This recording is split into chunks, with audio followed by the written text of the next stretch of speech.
You are listening to The Strange Case of Dr. Jekyll and Mr. Hyde, written by Robert Louis Stevenson. Published in 1886. This audiobook is presented by Bookscape Audio, and is sponsored by DigiCollective. Story of the Door. Mr. Utterson, the lawyer, was a man of a rugged countenance that was never lighted by a smile, cold, scanty and embarrassed in discourse, backward in sentiment, lean, long, dusty, dreary, and yet somehow lovable. At friendly meetings, and when the wine was to his taste, something eminently human beaconed from his eye, something indeed which never found its way into his talk, but which spoke not only in these silent symbols of the after-dinner face, but more often and loudly in the acts of his life. He was austere with himself, drank gin when he was alone, to mortify a taste for vintages, and though he enjoyed the theatre, had not crossed the doors of one for 20 years. But he had an approved tolerance for others, sometimes wondering, almost with envy, at the high pressure of spirits involved in their misdeeds, and in any extremity inclined to help rather than to reprove. "I incline to Cain's heresy," he used to say quaintly, "I let my brother go to the devil in his own way." In this character, it was frequently his fortune to be the last reputable acquaintance and the last good influence in the lives of downgoing men. And to such as these, so long as they came about his chambers, he never marked a shade of change in his demeanour. No doubt the feat was easy to Mr. Utterson, for he was undemonstrative at the best, and even his friendship seemed to be founded in a similar catholicity of good nature. It is the mark of a modest man to accept his friendly circle ready-made from the hands of opportunity, and that was the lawyer's way. His friends were those of his own blood or those whom he had known the longest. His affections, like ivy, were the growth of time, they implied no aptness in the object. Hence, no doubt the bond that united him to Mr. Richard Enfield, his distant kinsman, the well-known man about town. It was a nut to crack for many, what these two could see in each other, or what subject they could find in common. It was reported by those who encountered them in their Sunday walks, that they said nothing, looked singularly dull and would hail with obvious relief the appearance of a friend. For all that, the two men put the greatest store by these excursions, counted them the chief jewel of each week, and not only set aside occasions of pleasure, but even resisted the calls of business, that they might enjoy them uninterrupted. It chanced on one of these rambles that their way led them down a by-street in a busy quarter of London. The street was small and what is called quiet, but it drove a thriving trade on the weekdays. The inhabitants were all doing well, it seemed, and all emulously hoping to do better still, and laying out the surplus of their grains in coquetry, so that the shop fronts stood along that thoroughfare with an air of invitation, like rows of smiling saleswomen. Even on Sunday, when it veiled its more florid charms and lay comparatively empty of passage, the street shone out in contrast to its dingy neighborhood, like a fire in a forest, and with its freshly painted shutters, well-polished brasses, and general cleanliness and gaiety of note, instantly caught and pleased the eye of the passenger. 2 doors from one corner, on the left hand going east, the line was broken by the entry of a court, and just at that point a certain sinister block of building thrust forward its gable on the street. It was 2 stories high, showed no window, nothing but a door on the lower story and a blind forehead of discolored wall on the upper, and bore in every feature the marks of prolonged and sordid negligence. The door, which was equipped with neither bell nor knocker, was blistered and disdained. Tramps slouched into the recess and struck matches on the panels, children kept shop upon the steps, the schoolboy had tried his knife on the mouldings, and for close on a generation, no one had appeared to drive away these random visitors or to repair their ravages. Mr. Enfield and the lawyer were on the other side of the by-street, but when they came abreast of the entry, the former lifted up his cane and pointed. "Did you ever remark that door?" he asked, and when his companion had replied in the affirmative, "It is connected in my mind," added he, "with a very odd story. "Indeed," said Mr. Utterson, with a slight change of voice, "and what was that?" "Well, it was this way," returned Mr. Enfield. "I was coming home from some place at the end of the world, about 3 o'clock of a black winter morning, and my way lay through a part of town where there was literally nothing to be seen but lamps. Street after street and all the folks asleep, street after street, all lighted up as if for a procession, and all as empty as a church, till at last I got into that state of mind when a man listens and begins to long for the sight of a policeman. All at once, I saw two figures, one a little man who was stumping along eastward at a good walk, and the other a girl of maybe 8 or 10 who was running as hard as she was able down a cross street. Well, sir, the two ran into one another naturally enough at the corner, and then came the horrible part of the thing, for the man trampled calmly over the child's body and left her screaming on the ground. It sounds nothing to hear, but it was hellish to see. It wasn't like a man, it was like some damned juggernaut. I gave a few halloa, took to my heels, collared my gentleman, and brought him back to where there was already quite a group about the screaming child. He was perfectly cool and made no resistance, but gave me one look, so ugly that it brought out the sweat on me like running. The people who had turned out were the girl's own family, and pretty soon, the doctor, for whom she had been sent, put in his appearance. Well, the child was not much the worse, more frightened, according to the sawbones, and there you might have supposed would be an end to it. But there was one curious circumstance. I had taken a loathing to my gentleman at first sight. So had the child's family, which was only natural. But the doctor's case was what struck me. He was the usual cut-and-dry apothecary, of no particular age and colour, with a strong Edinburgh accent and about as emotional as a bagpipe. Well, sir, he was like the rest of us. Every time he looked at my prisoner, I saw that Sawbones turned sick and white with the desire to kill him. I knew what was in his mind, just as he knew what was in mine, and killing being out of the question, we did the next best. We told the man we could and would make such a scandal out of this as should make his name stink from one end of London to the other. If he had any friends or any credit, we undertook that he should lose them. And all the time, as we were pitching it in red hot, we were keeping the women off him as best we could, for they were as wild as harpies. I never saw a circle of such hateful faces, and there was the man in the middle, with a kind of black sneering coolness, frightened too, I could see that, but carrying it off, sir, really like Satan. If you choose to make capital out of this accident, said he, I am naturally helpless. No gentleman but wishes to avoid a scene, says he. Name your figure. Well, we screwed him up to £100 for the child's family. He would have clearly liked to stick out, but there was something about the lot of us that meant mischief, and at last he struck. The next thing was to get the money, and where do you think he carried us but to that place with the door?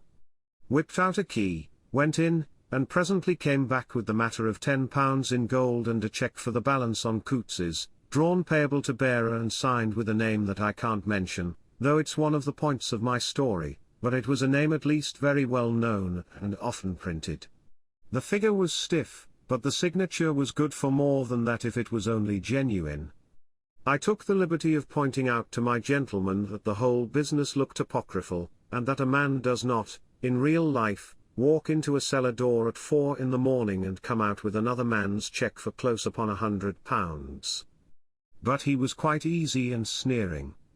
Set your mind at rest, says he, I will stay with you till the banks open and cash the cheque myself. So we all set off, the doctor, and the child's father, and our friend and myself, and passed the rest of the night in my chambers, and next day, when we had breakfasted, went in a body to the bank. I gave in the cheque myself, and said I had every reason to believe it was a forgery. Not a bit of it. The cheque was genuine. Tut tut, said Mr. Utterson.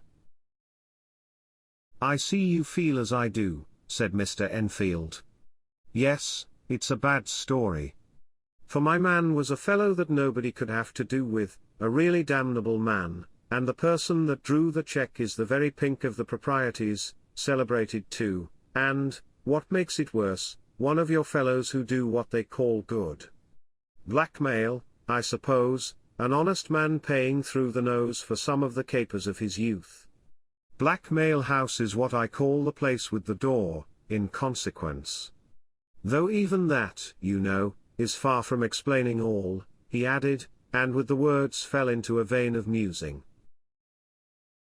From this he was recalled by Mr. Utterson asking rather suddenly, "And you don't know if the drawer of the cheque lives there?" "A likely place, isn't it?" returned Mr. Enfield. "But I happen to have noticed his address, he lives in some square or other." "And you never asked about the place with the door?" said Mr. Utterson. "No, sir, I had a delicacy," was the reply. "I feel very strongly about putting questions, it partakes too much of the style of the Day of Judgment. You start a question, and it's like starting a stone. You sit quietly on the top of a hill, and away the stone goes, starting others, and presently some bland old bird, the last you would have thought of, is knocked on the head in his own back garden and the family have to change their name. No, sir, I make it a rule of mine, the more it looks like Queer Street, the less I ask." "A very good rule, too," said the lawyer. "But I have studied the place for myself," continued Mr. Enfield. "It seems scarcely a house. There is no other door, and nobody goes in or out of that one but, once in a great while, the gentleman of my adventure. There are 3 windows looking on the court on the first floor, none below, the windows are always shut but they're clean. And then there is a chimney which is generally smoking, so somebody must live there. And yet it's not so sure, for the buildings are so packed together about the court, that it's hard to say where one ends and another begins." The pair walked on again for a while in silence, and then Enfield, said Mr. Utterson, "That's a good rule of yours." "Yes, I think it is," returned Enfield.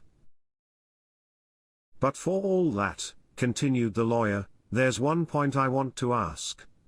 I want to ask the name of that man who walked over the child." "Well," said Mr. Enfield, "I can't see what harm it would do. It was a man of the name of Hyde." "Hum," said Mr. Utterson. "What sort of a man is he to see?" "He is not easy to describe. There is something wrong with his appearance, something displeasing, something downright detestable. I never saw a man I so disliked, and yet I scarce know why. He must be deformed somewhere, he gives a strong feeling of deformity, although I couldn't specify the point. He's an extraordinary looking man, and yet I really can name nothing out of the way. No, sir, I can make no hand of it, I can't describe him. And it's not want of memory, for I declare I can see him this moment." Mr. Utterson again walked some way in silence and obviously under a weight of consideration. "You are sure he used a key?" he inquired at last. "My dear sir," began Enfield, surprised out of himself. "Yes, I know," said Utterson, "I know it must seem strange. The fact is, if I do not ask you the name of the other party, it is because I know it already. You see, Richard, your tale has gone home. If you have been inexact in any point you had better correct it." "I think you might have warned me," returned the other with a touch of sullenness. "But I have been pedantically exact, as you call it. The fellow had a key, and what's more, he has it still. I saw him use it not a week ago." Mr. Utterson sighed deeply but said never a word, and the young man presently resumed. "Here is another lesson to say nothing," said he. "I am ashamed of my long tongue. Let us make a bargain never to refer to this again." "With all my heart," said the lawyer. I shake hands on that, Richard. Search for Mr. Hyde. That evening, Mr. Utterson came home to his bachelor house in somber spirits, and sat down to dinner without relish.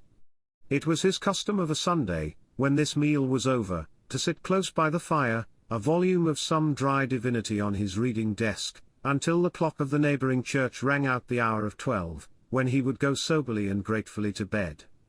On this night, however, as soon as the cloth was taken away, he took up a candle and went into his business room.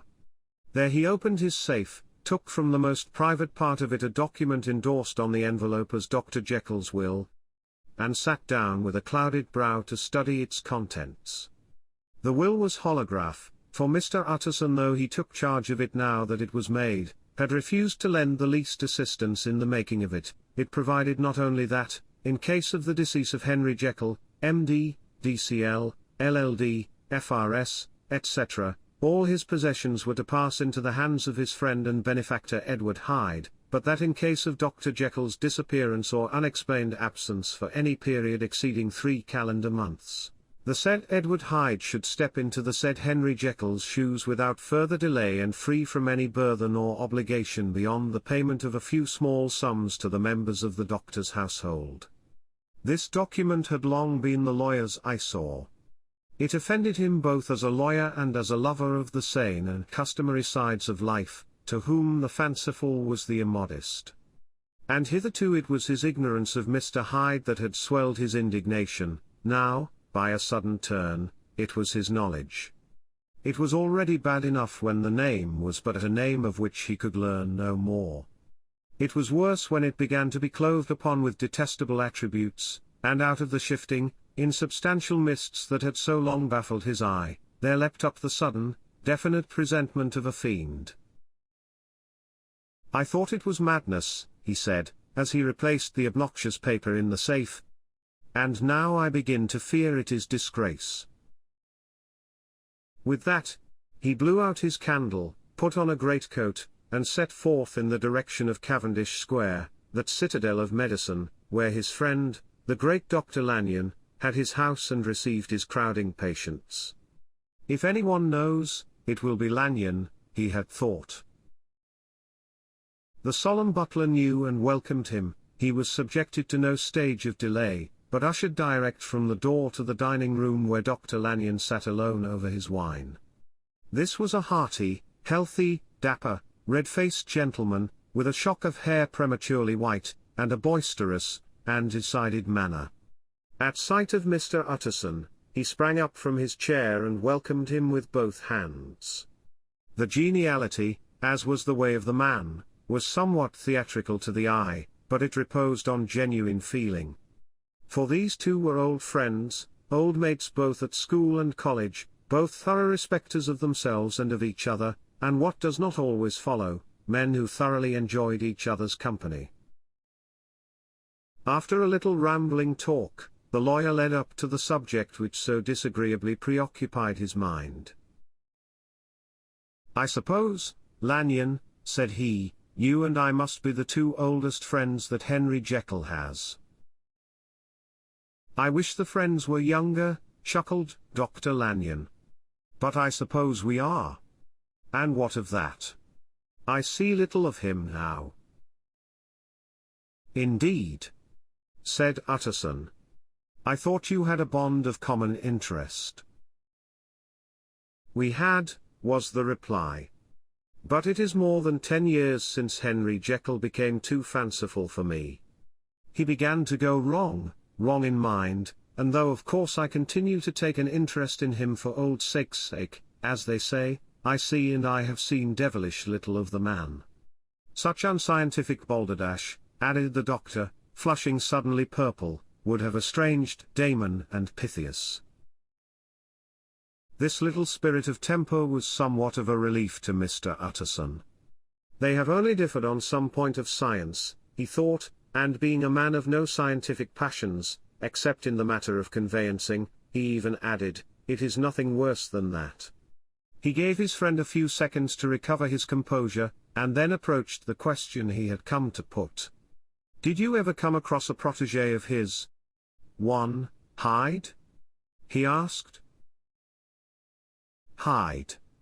repeated Lanyon. "No. Never heard of him.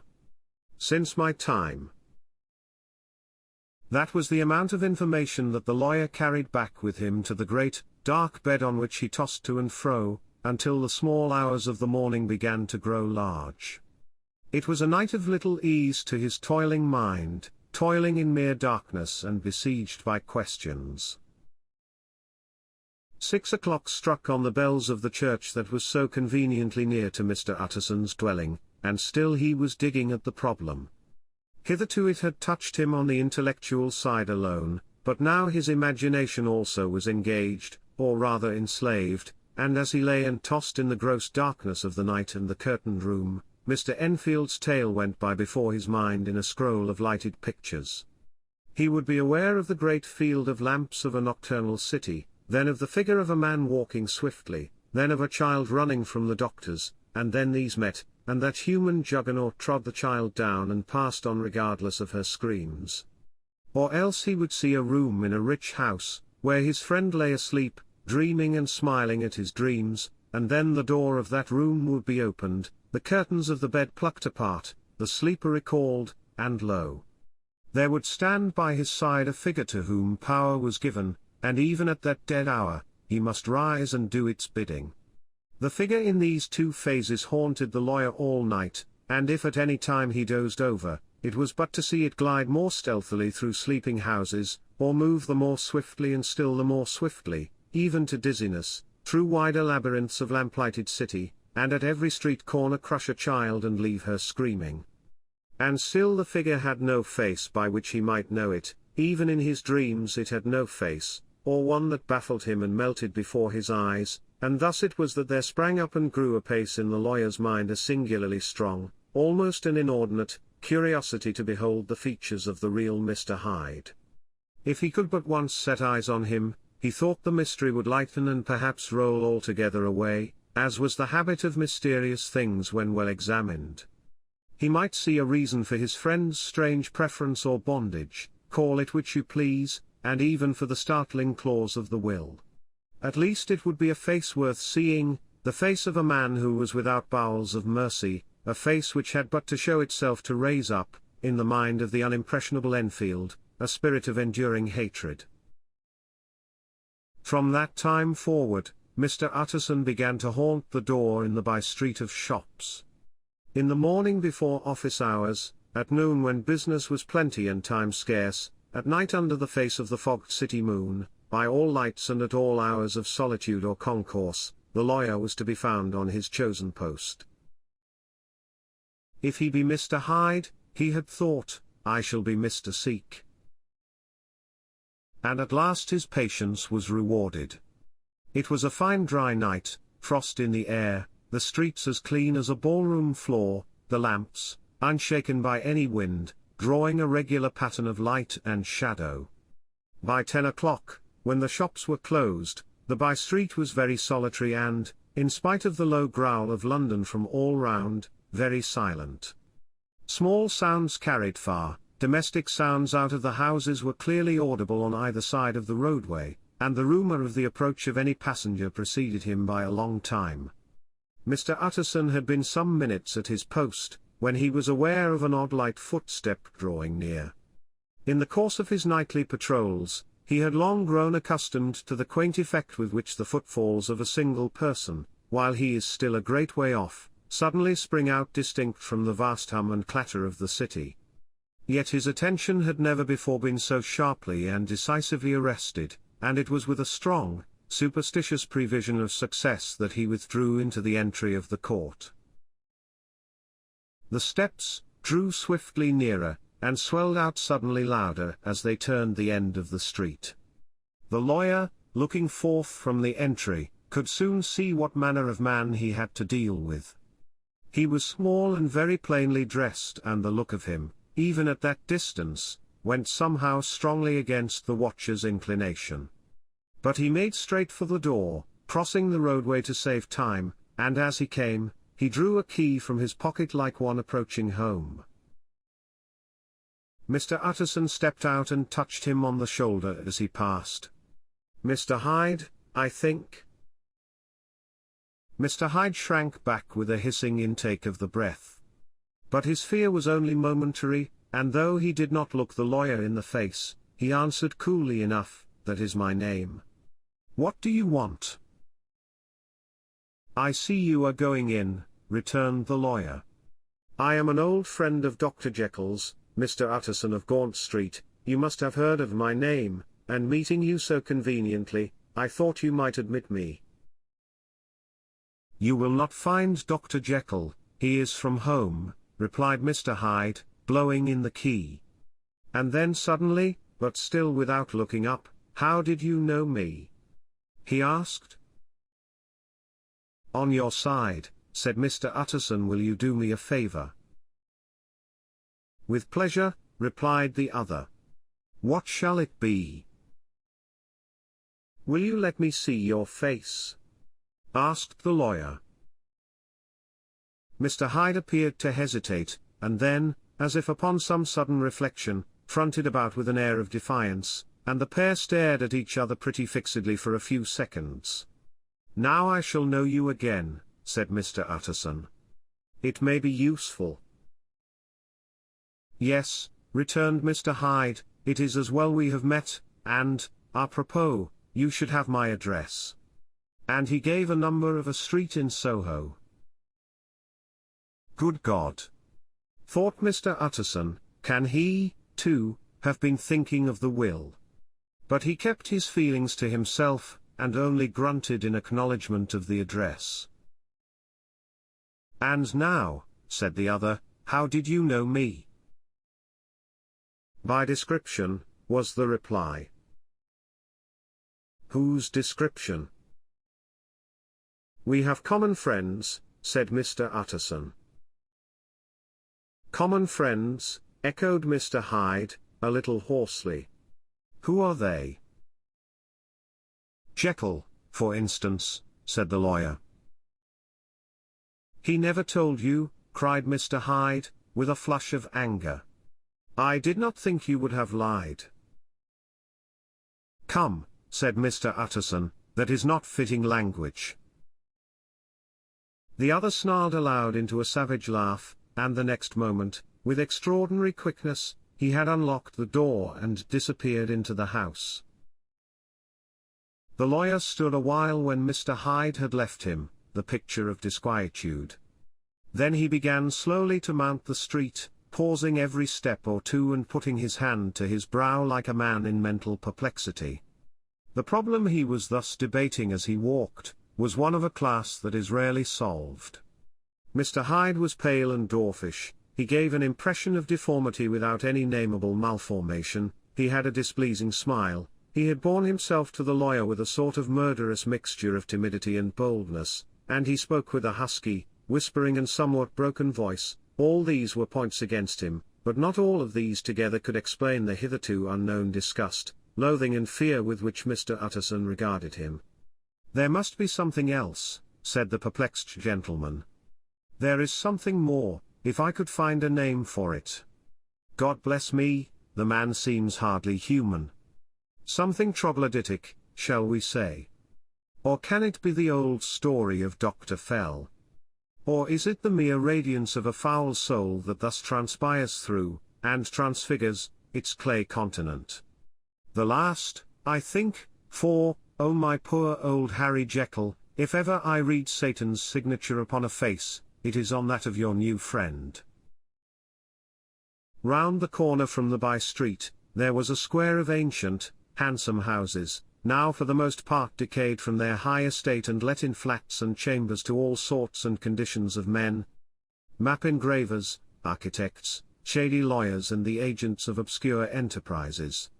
One house however, second from the corner, was still occupied entire, and at the door of this, which wore a great air of wealth and comfort, though it was now plunged in darkness except for the fanlight, Mr. Utterson stopped and knocked. A well-dressed, elderly servant opened the door. "Is Dr. Jekyll at home, Poole?" asked the lawyer. "I will see, Mr. Utterson," said Poole, admitting the visitor, as he spoke, into a large, low-roofed, comfortable hall paved with flags, warmed, after the fashion of a country house, by a bright, open fire, and furnished with costly cabinets of oak. "Will you wait here by the fire, sir? Or shall I give you a light in the dining room?" "Here, thank you," said the lawyer, and he drew near and leaned on the tall fender. This hall, in which he was now left alone, was a pet fancy of his friend the doctor's, and Utterson himself was wont to speak of it as the pleasantest room in London. But tonight there was a shudder in his blood, the face of Hyde sat heavy on his memory, he felt, what was rare with him, a nausea and distaste of life, and in the gloom of his spirits, he seemed to read a menace in the flickering of the firelight on the polished cabinets and the uneasy starting of the shadow on the roof.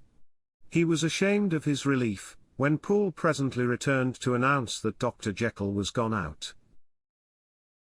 "I saw Mr. Hyde go in by the old dissecting room, Poole," he said. "Is that right, when Dr. Jekyll is from home?" "Quite right, Mr. Utterson, sir," replied the servant. "Mr. Hyde has a key." "Your master seems to repose a great deal of trust in that young man, Poole," resumed the other musingly. "Yes, sir, he does indeed," said Poole. "We have all orders to obey him." "I do not think I ever met Mr. Hyde?" asked Utterson. "Oh, dear no, sir. He never dines here," replied the butler. "Indeed we see very little of him on this side of the house, he mostly comes and goes by the laboratory." "Well, good night, Poole." "Good night, Mr. Utterson." And the lawyer set out homeward with a very heavy heart. "Poor Harry Jekyll," he thought, "my mind misgives me he is in deep waters.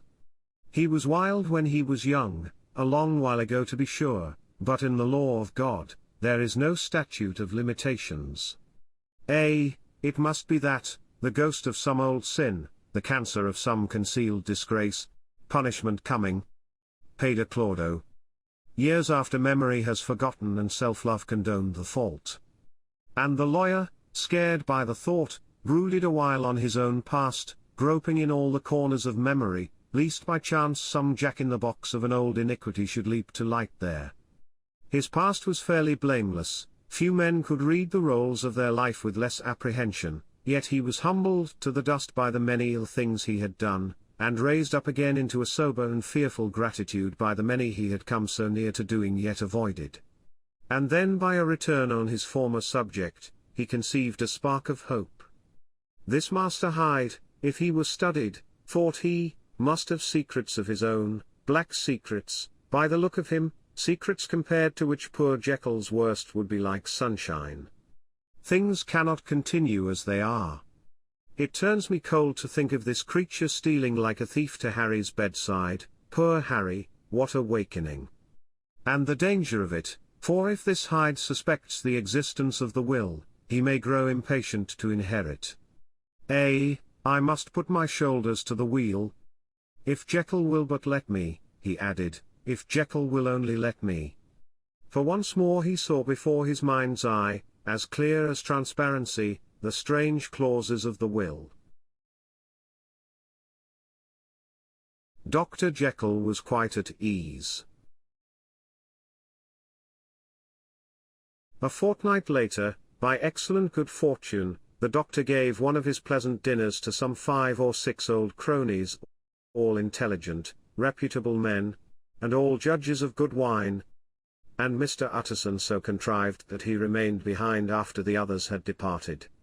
This was no new arrangement, but a thing that had befallen many scores of times. Where Utterson was liked, he was liked well.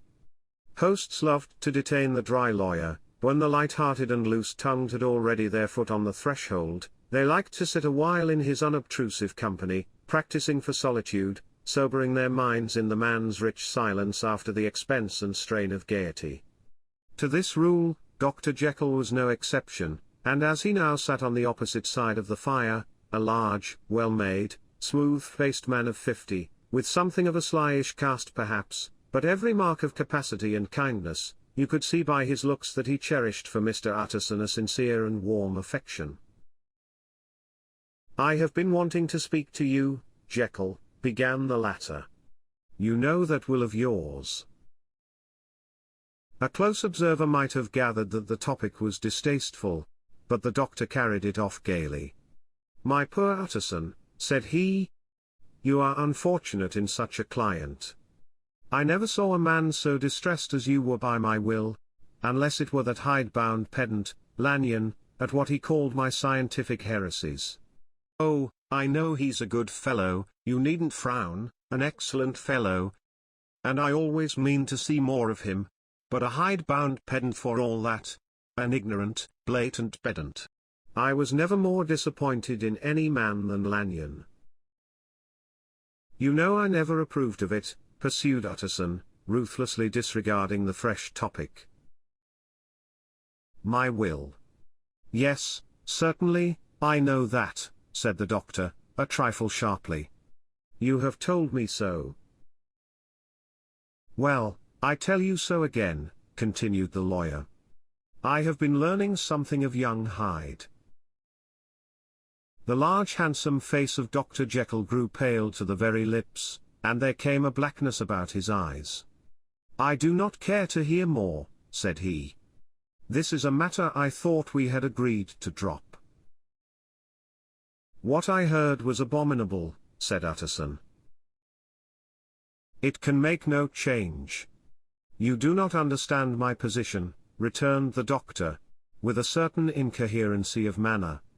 "I am painfully situated, Utterson. My position is a very strange one. It is one of those affairs that cannot be mended by talking." "Jekyll," said Utterson, "you know me, I am a man to be trusted. Make a clean breast of this in confidence, and I make no doubt I can get you out of it." "My good Utterson," said the doctor, "this is very good of you, this is downright good of you, and I cannot find words to thank you in. I believe you fully. I would trust you before any man alive, before myself, if I could make the choice. But indeed it isn't what you fancy, it is not as bad as that, and just to put your good heart at rest, I will tell you one thing. The moment I choose, I can be rid of Mr. Hyde. I give you my hand upon that, and I thank you again and again. And I will just add one little word, Utterson, that I'm sure you'll take in good part. This is a private matter, and I beg of you to let it sleep." Utterson reflected a little, looking in the fire. "I have no doubt you are perfectly right," he said at last, getting to his feet. "Well, but since we have touched upon this business, and for the last time I hope," continued the doctor, "there is one point I should like you to understand. I have really a very great interest in poor Hyde. I know you have seen him. He told me so. And I fear he was rude. But I do sincerely take a very great interest in that young man. And if I am taken away, Utterson, I wish you to promise me that you will bear with him and get his rights for him. I think you would, if you knew all, and it would be a weight off my mind if you would promise." "I can't pretend that I shall ever like him," said the lawyer. "I don't ask that," pleaded Jekyll, laying his hand upon the other's arm. "I only ask for justice, I only ask you to help him for my sake, when I am no longer here." Utterson heaved an irrepressible sigh. "Well," said he, "I promise." The Carew murder case. Nearly a year later, in the month of October, 1800 and blank, London was startled by a crime of singular ferocity and rendered all the more notable by the high position of the victim. The details were few and startling.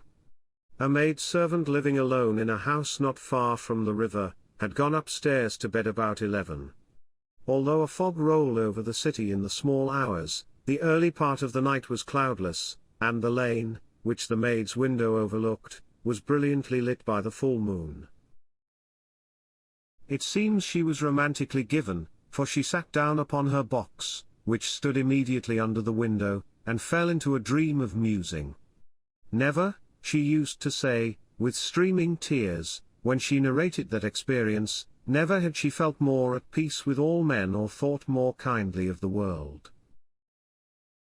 And as she so sat she became aware of an aged beautiful gentleman with white hair, drawing near along the lane, and advancing to meet him, another and very small gentleman, to whom at first she paid less attention.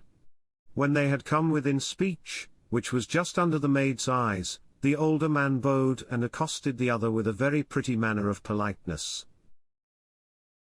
It did not seem as if the subject of his address were of great importance; indeed, from his pointing, it sometimes appeared as if he were only inquiring his way, but the moon shone on his face as he spoke, and the girl was pleased to watch it. It seemed to breathe such an innocent and old-world kindness of disposition, yet with something high too, as of a well-founded self-content.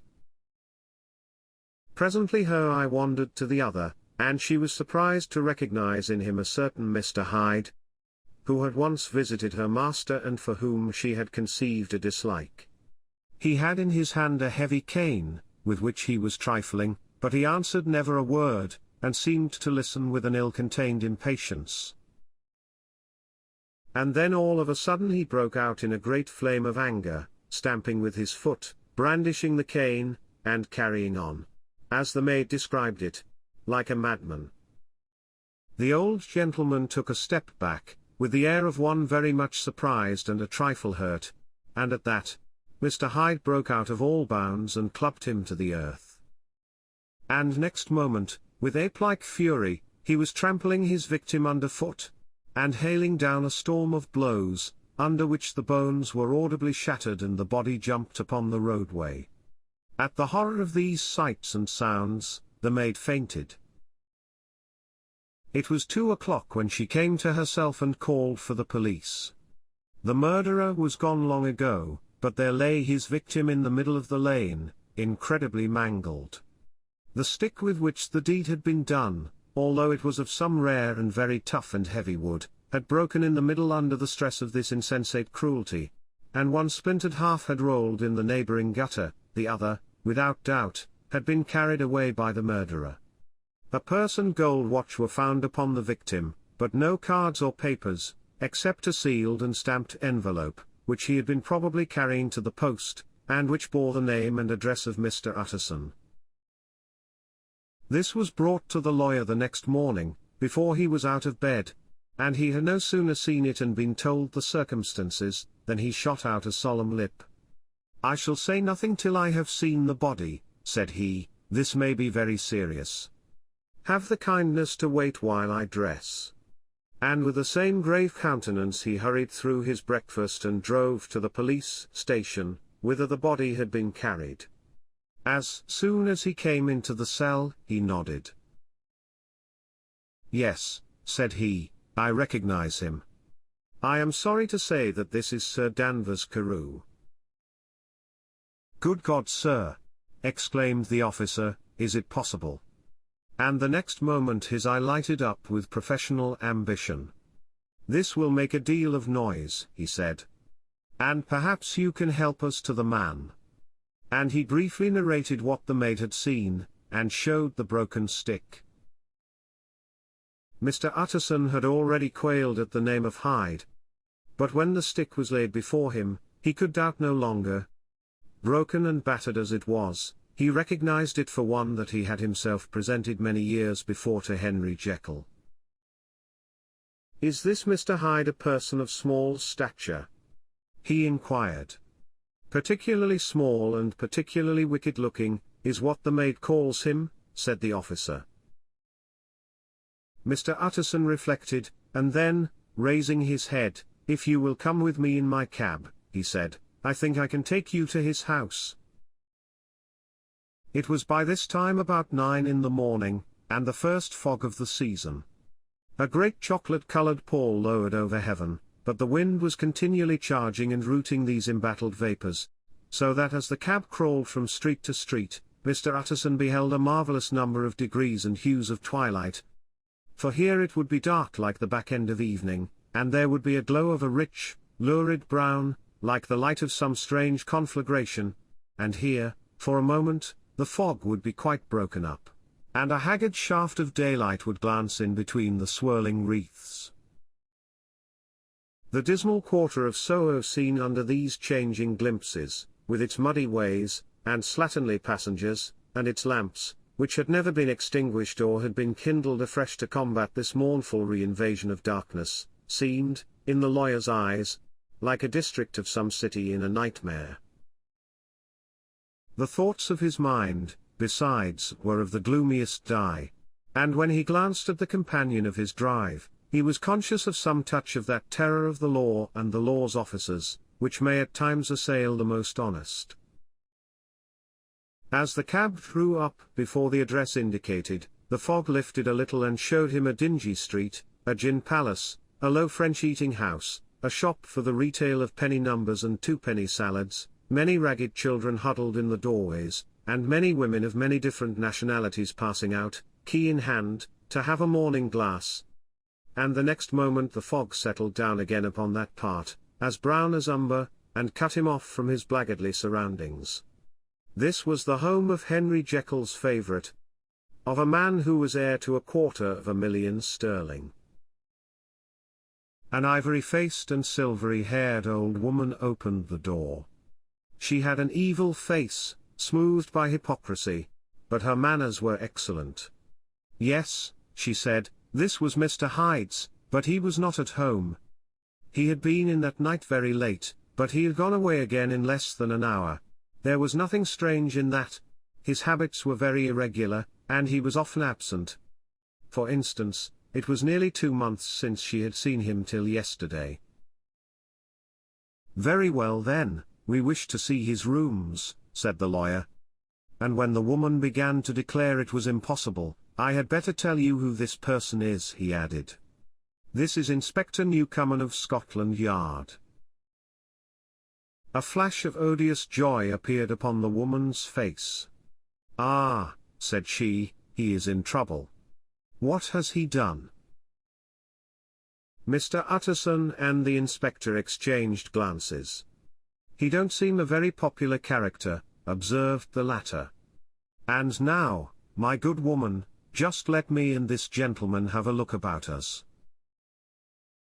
In the whole extent of the house, which but for the old woman remained otherwise empty, Mr. Hyde had only used a couple of rooms, but these were furnished with luxury and good taste.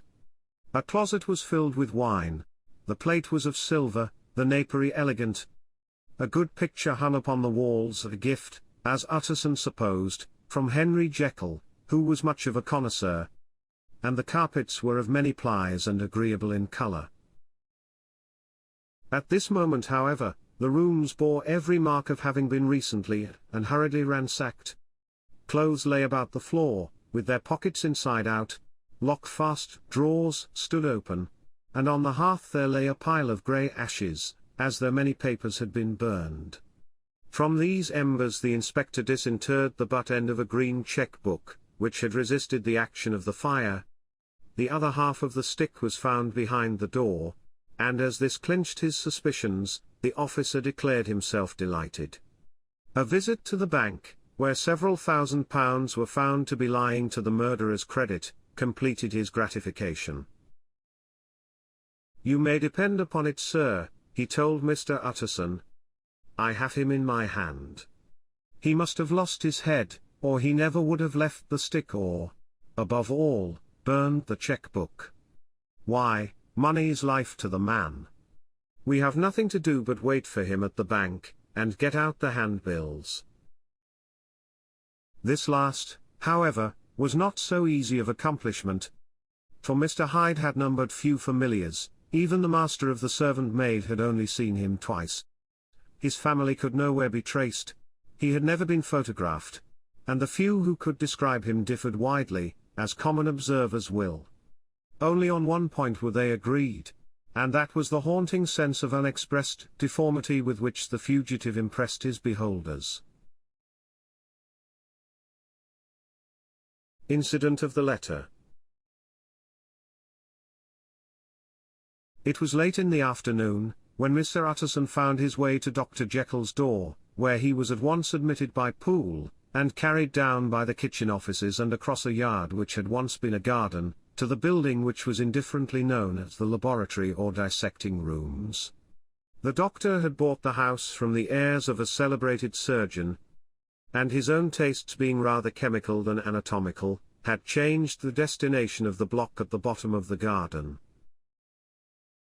It was the first time that the lawyer had been received in that part of his friend's quarters, and he eyed the dingy, windowless structure with curiosity, and gazed round with a distasteful sense of strangeness as he crossed the theatre, once crowded with eager students and now lying gaunt and silent, the tables laden with chemical apparatus, the floor strewn with crates and littered with packing straw, and the light falling dimly through the foggy cupola.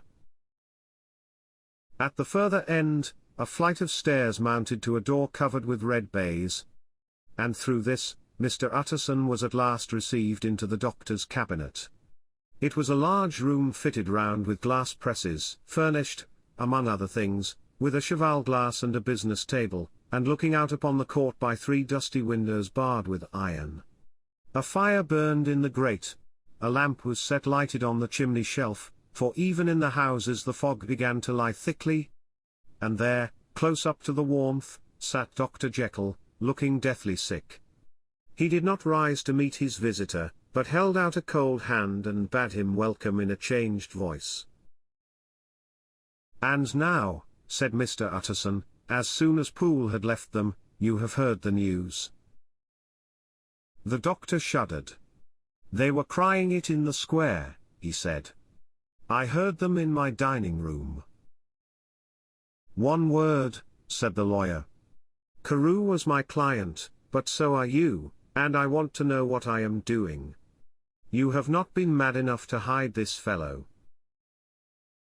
"Utterson, I swear to God," cried the doctor, "I swear to God I will never set eyes on him again. I bind my honor to you that I am done with him in this world. It is all at an end. And indeed he does not want my help. You do not know him as I do. He is safe, he is quite safe, mark my words, he will never more be heard of." The lawyer listened gloomily. He did not like his friend's feverish manner. "You seem pretty sure of him," said he, "and for your sake, I hope you may be right. If it came to a trial, your name might appear." "I am quite sure of him," replied Jekyll. "I have grounds for certainty that I cannot share with any one. But there is one thing on which you may advise me. I have received a letter, and I am at a loss whether I should show it to the police. I should like to leave it in your hands, Utterson. You would judge wisely, I am sure. I have so great a trust in you." "You fear, I suppose, that it might lead to his detection?" asked the lawyer. "No," said the other. "I cannot say that I care what becomes of Hyde. I am quite done with him. I was thinking of my own character, which this hateful business has rather exposed." Utterson ruminated a while. He was surprised at his friend's selfishness, and yet relieved by it. "Well," said he, at last, "let me see the letter." The letter was written in an odd, upright hand and signed Edward Hyde, and it signified, briefly enough, that the writer's benefactor, Dr. Jekyll, whom he had long so unworthily repaid for 1,000 generosities, need labour under no alarm for his safety, as he had means of escape on which he placed a sure dependence. The lawyer liked this letter well enough. It put a better colour on the intimacy than he had looked for, and he blamed himself for some of his past suspicions. "Have you the envelope?" he asked. "I burned it," replied Jekyll, "before I thought what I was about. But it bore no postmark. The note was handed in." "Shall I keep this and sleep upon it?" asked Utterson. "I wish you to judge for me entirely," was the reply. "I have lost confidence in myself." "Well, I shall consider," returned the lawyer. "And now one word more. It was Hyde who dictated the terms in your will about that disappearance." The doctor seemed seized with a qualm of faintness. He shut his mouth tight and nodded. "I knew it," said Utterson. "He meant to murder you. You had a fine escape." "I have had what is far more to the purpose," returned the doctor solemnly. "I have had a lesson. Oh God, Utterson, what a lesson I have had!" And he covered his face for a moment with his hands. On his way out, the lawyer stopped and had a word or two with Poole. "By the by," said he, "there was a letter handed in today. What was the messenger like?" But Poole was positive nothing had come except by post, and only circulars by that, he added. This news sent off the visitor with his fears renewed. Plainly the letter had come by the laboratory door. Possibly, indeed, it had been written in the cabinet, and if that were so, it must be differently judged, and handled with the more caution. The newsboys, as he went, were crying themselves hoarse along the footways. Special edition. Shocking murder of an MP. That was the funeral oration of one friend and client, and he could not help a certain apprehension lest the good name of another should be sucked down in the eddy of the scandal. It was, at least, a ticklish decision that he had to make, and self-reliant as he was by habit, he began to cherish a longing for advice. It was not to be had directly, but perhaps, he thought, it might be fished for. Presently after, he sat on one side of his own hearth, with Mr. Guest, his head clerk, upon the other, and midway between, at a nicely calculated distance from the fire, a bottle of a particular old wine that had long dwelt unsunned in the foundations of his house. The fog still slept on the wing above the drowned city, where the lamps glimmered like carbuncles, and through the muffle and smother of these fallen clouds, the procession of the town's life was still rolling in through the great arteries with a sound as of a mighty wind. But the room was gay with firelight. In the bottle the acids were long ago resolved. The imperial dye had softened with time, as the color grows richer in stained windows, and the glow of hot autumn afternoons on hillside vineyards was ready to be set free and to disperse the fogs of London. Insensibly the lawyer melted. There was no man from whom he kept fewer secrets than Mr. Guest, and he was not always sure that he kept as many as he meant. Guest had often been on business to the doctor's. He knew Poole. He could scarce have failed to hear of Mr. Hyde's familiarity about the house. He might draw conclusions. Was it not as well then, that he should see a letter which put that mystery to right? And above all, since Guest, being a great student and critic of handwriting, would consider the step natural and obliging. The clerk, besides, was a man of counsel. He could scarce read so strange a document without dropping a remark, and by that remark Mr. Utterson might shape his future course. "This is a sad business about Sir Danvers," he said. "Yes, sir, indeed.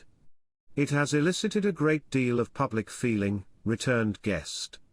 "The man, of course, was mad?" "I should like to hear your views on that," replied Utterson. "I have a document here in his handwriting. It is between ourselves, for I scarce know what to do about it. It is an ugly business at the best. But there it is, quite in your way. A murderer's autograph." Guest's eyes brightened, and he sat down at once and studied it with passion. "No, sir," he said, "not mad. But it is an odd hand." "And by all accounts a very odd writer," added the lawyer. Just then the servant entered with a note. "Is that from Dr. Jekyll, sir?" inquired the clerk. "I thought I knew the writing. Anything private, Mr. Utterson?" "Only an invitation to dinner." "Why? Do you want to see it?" "One moment." "I thank you, sir," and the clerk laid the 2 sheets of paper alongside and sedulously compared their contents. "Thank you, sir," he said at last, returning both. "It's a very interesting autograph." There was a pause, during which Mr. Utterson struggled with himself. "Why did you compare them, guest?" he inquired suddenly. "Well, sir," returned the clerk, "there's a rather singular resemblance. The 2 hands are in many points identical, only differently sloped." "Rather quaint," said Utterson. "It is, as you say, rather quaint," returned Guest. "I wouldn't speak of this note, you know," said the master. "No, sir," said the clerk. "I understand." But no sooner was Mr. Utterson alone that night, than he locked the note into his safe, where it reposed from that time forward. What? He thought. Henry Jekyll forged for a murderer. And his blood ran cold in his veins. Incident of Dr. Lanyon. Time ran on. Thousands of pounds were offered in reward, for the death of Sir Danvers was resented as a public injury. But Mr. Hyde had disappeared out of the ken of the police as though he had never existed. Much of his past was unearthed, indeed, and all disreputable. Tales came out of the man's cruelty, at once so callous and violent, of his vile life, of his strange associates, of the hatred that seemed to have surrounded his career. But of his present whereabouts, not a whisper. From the time he had left the house in Soho on the morning of the murder, he was simply blotted out, and gradually, as time drew on, Mr. Utterson began to recover from the hotness of his alarm, and to grow more at quiet with himself. The death of Sir Danvers was, to his way of thinking, more than paid for by the disappearance of Mr. Hyde. Now that the evil influence had been withdrawn, a new life began for Dr. Jekyll. He came out of his seclusion, renewed relations with his friends, became once more their familiar guest and entertainer, and whilst he had always been known for charities, he was now no less distinguished for religion. He was busy, he was much in the open air, he did good. His face seemed to open and brighten, as if with an inward consciousness of service, and for more than 2 months, the doctor was at peace. On the 8th of January, Utterson had dined at the doctor's with a small party. Lanyon had been there, and the face of the host had looked from one to the other as in the old days when the trio were inseparable friends. On the 12th, and again on the 14th, the door was shut against the lawyer. The doctor was confined to the house, Poole said, and saw no one. On the 15th, he tried again, and was again refused, and having now been used for the last 2 months to see his friend almost daily, he found this return of solitude to weigh upon his spirits. The 5th night he had in guest to dine with him, and the 6th he betook himself to Dr. Lanyon's. There at least he was not denied admittance. But when he came in, he was shocked at the change which had taken place in the doctor's appearance. He had his death warrant written legibly upon his face. The rosy man had grown pale, his flesh had fallen away, he was visibly balder and older, and yet it was not so much these tokens of a swift physical decay that arrested the lawyer's notice, as a look in the eye and quality of manner that seemed to testify to some deep-seated terror of the mind. It was unlikely that the doctor should fear death, and yet that was what Utterson was tempted to suspect. Yes, he thought, he is a doctor, he must know his own state and that his days are counted, and the knowledge is more than he can bear. And yet when Utterson remarked on his ill looks, it was with an air of great firmness that Lanyon declared himself a doomed man. "I have had a shock," he said, "and I shall never recover. It is a question of weeks. Well, life has been pleasant. I liked it. Yes, sir, I used to like it. I sometimes think if we knew all, we should be more glad to get away." "Jekyll is ill too," observed Utterson. Have you seen him?" But Lanyon's face changed, and he held up a trembling hand. "I wish to see or hear no more of Dr. Jekyll," he said in a loud, unsteady voice. "I am quite done with that person. And I beg that you will spare me any allusion to one whom I regard as dead." "Tut tut," said Mr. Utterson, and then after a considerable pause, "Can't I do anything?" he inquired. "We are three very old friends, Lanyon, we shall not live to make others." "Nothing can be done," returned Lanyon. "Ask himself." "He will not see me," said the lawyer. "I am not surprised at that," was the reply. "Some day, Utterson, after I am dead, you may perhaps come to learn the right and wrong of this. I cannot tell you. And in the meantime, if you can sit and talk with me of other things, for God's sake, stay and do so. But if you cannot keep clear of this accursed topic, then in God's name, go, for I cannot bear it."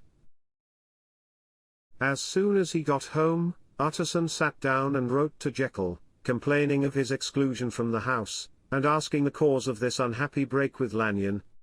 And the next day brought him a long answer, often very pathetically worded, and sometimes darkly mysterious in drift. The quarrel with Lanyon was incurable. "I do not blame our old friend," Jekyll wrote, "but I share his view that we must never meet. I mean from henceforth to lead a life of extreme seclusion. You must not be surprised, nor must you doubt my friendship, if my door is often shut even to you. You must suffer me to go my own dark way. I have brought on myself a punishment, and a danger that I cannot name. If I am the chief of sinners, I am the chief of sufferers also. I could not think that this earth contained a place for sufferings and terrors so unmanning, and you can do but one thing, Utterson, to lighten this destiny, and that is to respect my silence." Utterson was amazed. The dark influence of Hyde had been withdrawn, the doctor had returned to his old tasks and amities. A week ago, the prospect had smiled with every promise of a cheerful and an honoured age, and now in a moment, friendship, and peace of mind, and the whole tenor of his life were wrecked. So great and unprepared a change pointed to madness. But in view of Lanyon's manner and words, there must lie for it some deeper ground.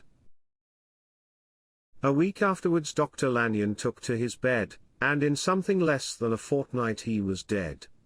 The night after the funeral, at which he had been sadly affected, Utterson locked the door of his business room, and sitting there by the light of a melancholy candle, drew out and set before him an envelope addressed by the hand and sealed with the seal of his dead friend. "Private, for the hands of G.J. Utterson alone, and in case of his predecease, to be destroyed unread." So it was emphatically superscribed, and the lawyer dreaded to behold the contents.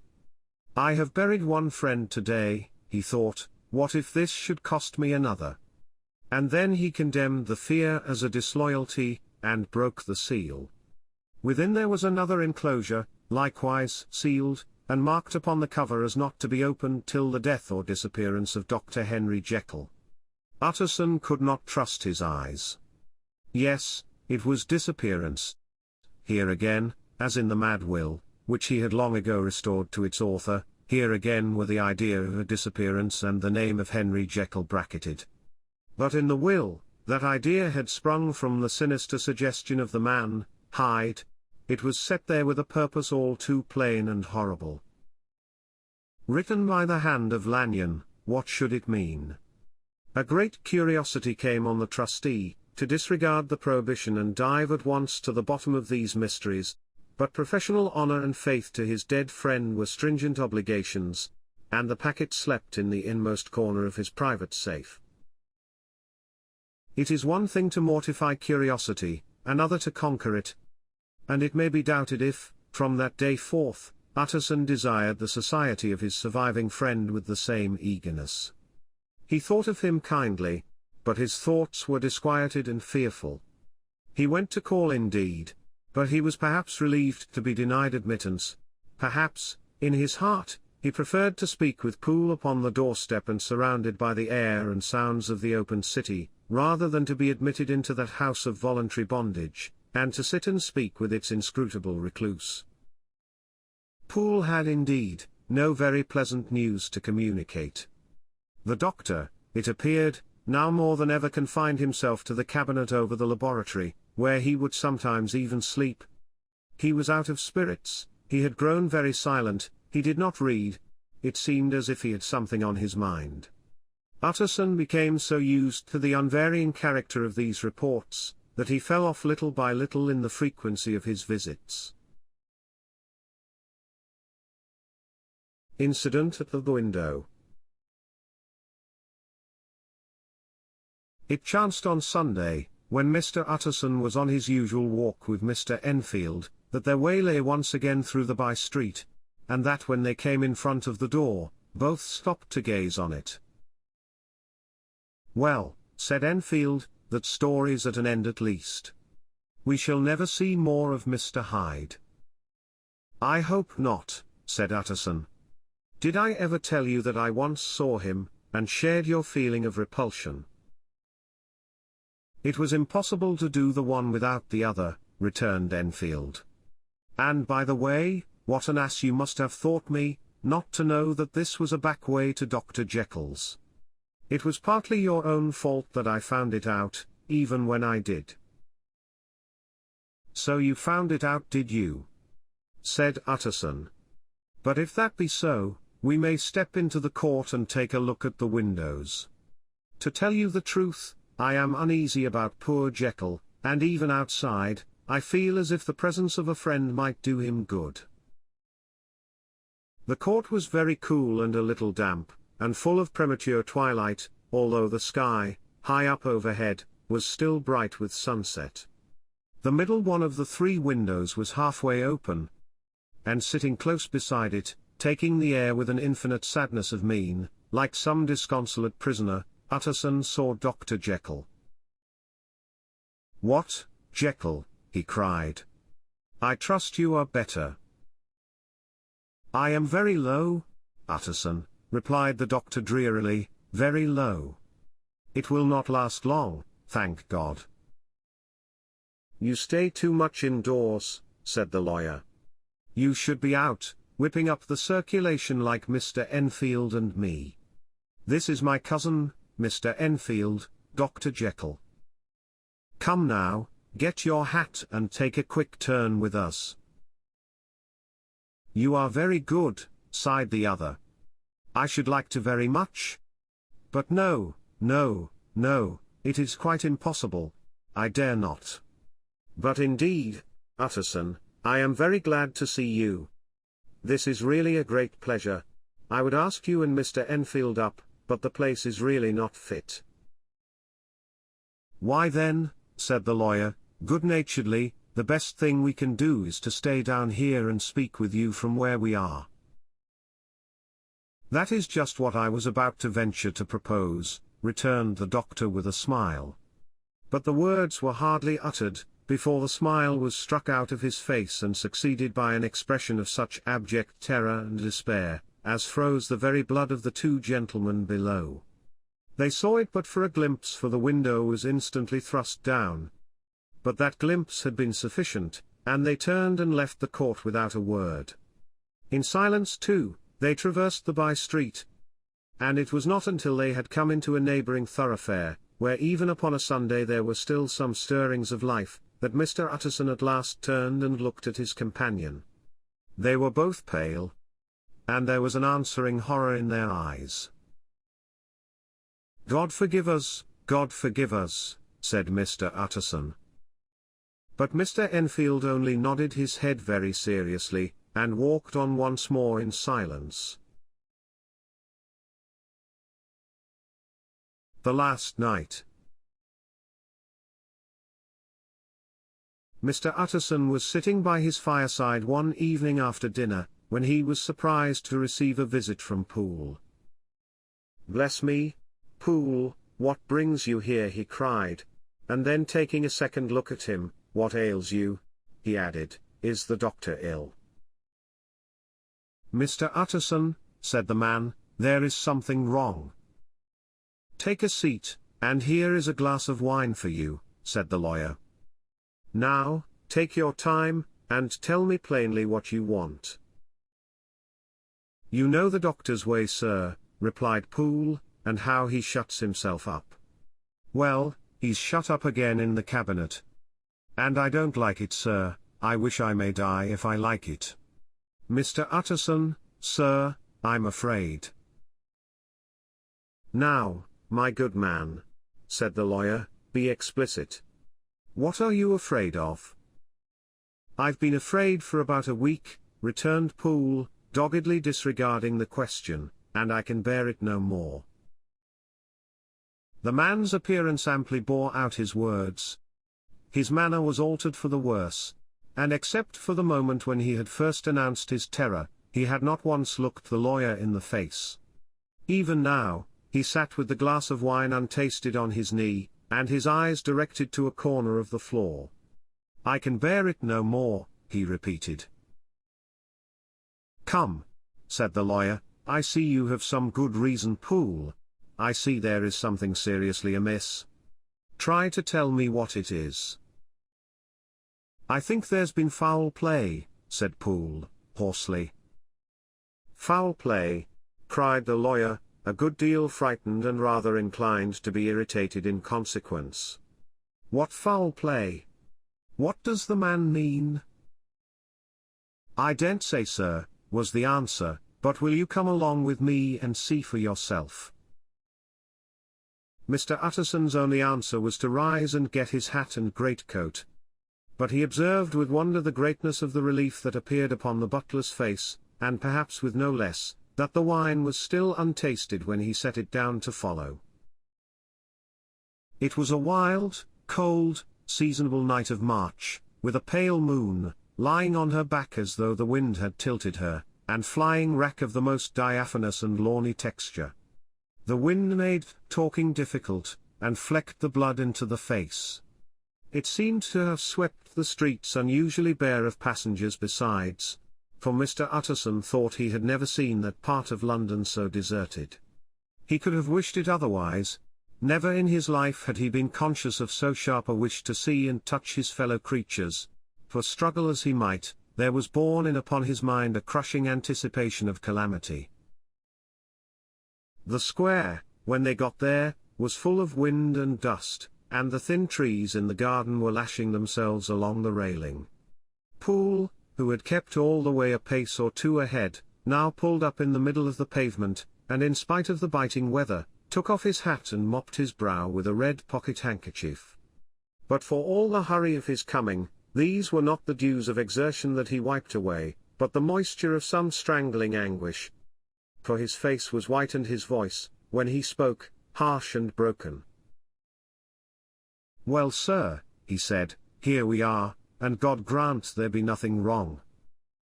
"Amen, Poole," said the lawyer. Thereupon the servant knocked in a very guarded manner. The door was opened on the chain, and a voice asked from within, "Is that you, Poole?" "It's all right," said Poole. "Open the door."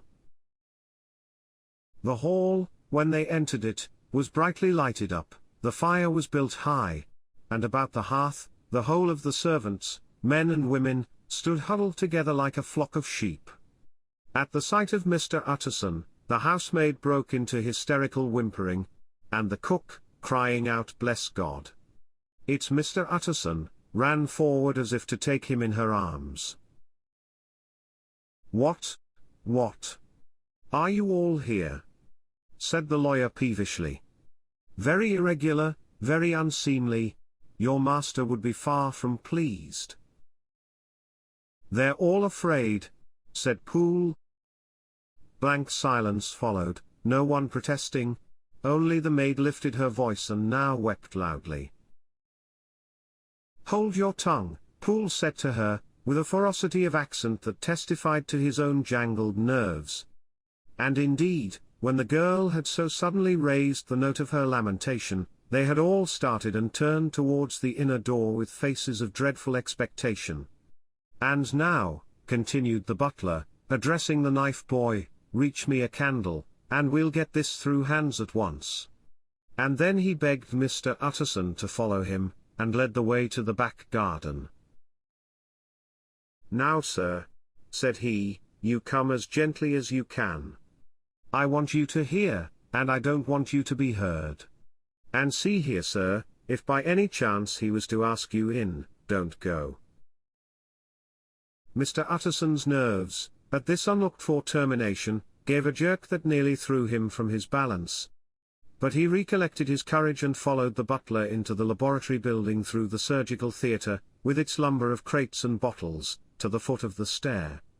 Here Poole motioned him to stand on one side and listen, while he himself, setting down the candle and making a great and obvious call on his resolution, mounted the steps and knocked with a somewhat uncertain hand on the red baize of the cabinet door. "Mr. Utterson, sir, asking to see you," he called. And even as he did so, once more violently signed to the lawyer to give ear. A voice answered from within, "Tell him I cannot see anyone," it said complainingly. "Thank you, sir," said Poole, with a note of something like triumph in his voice.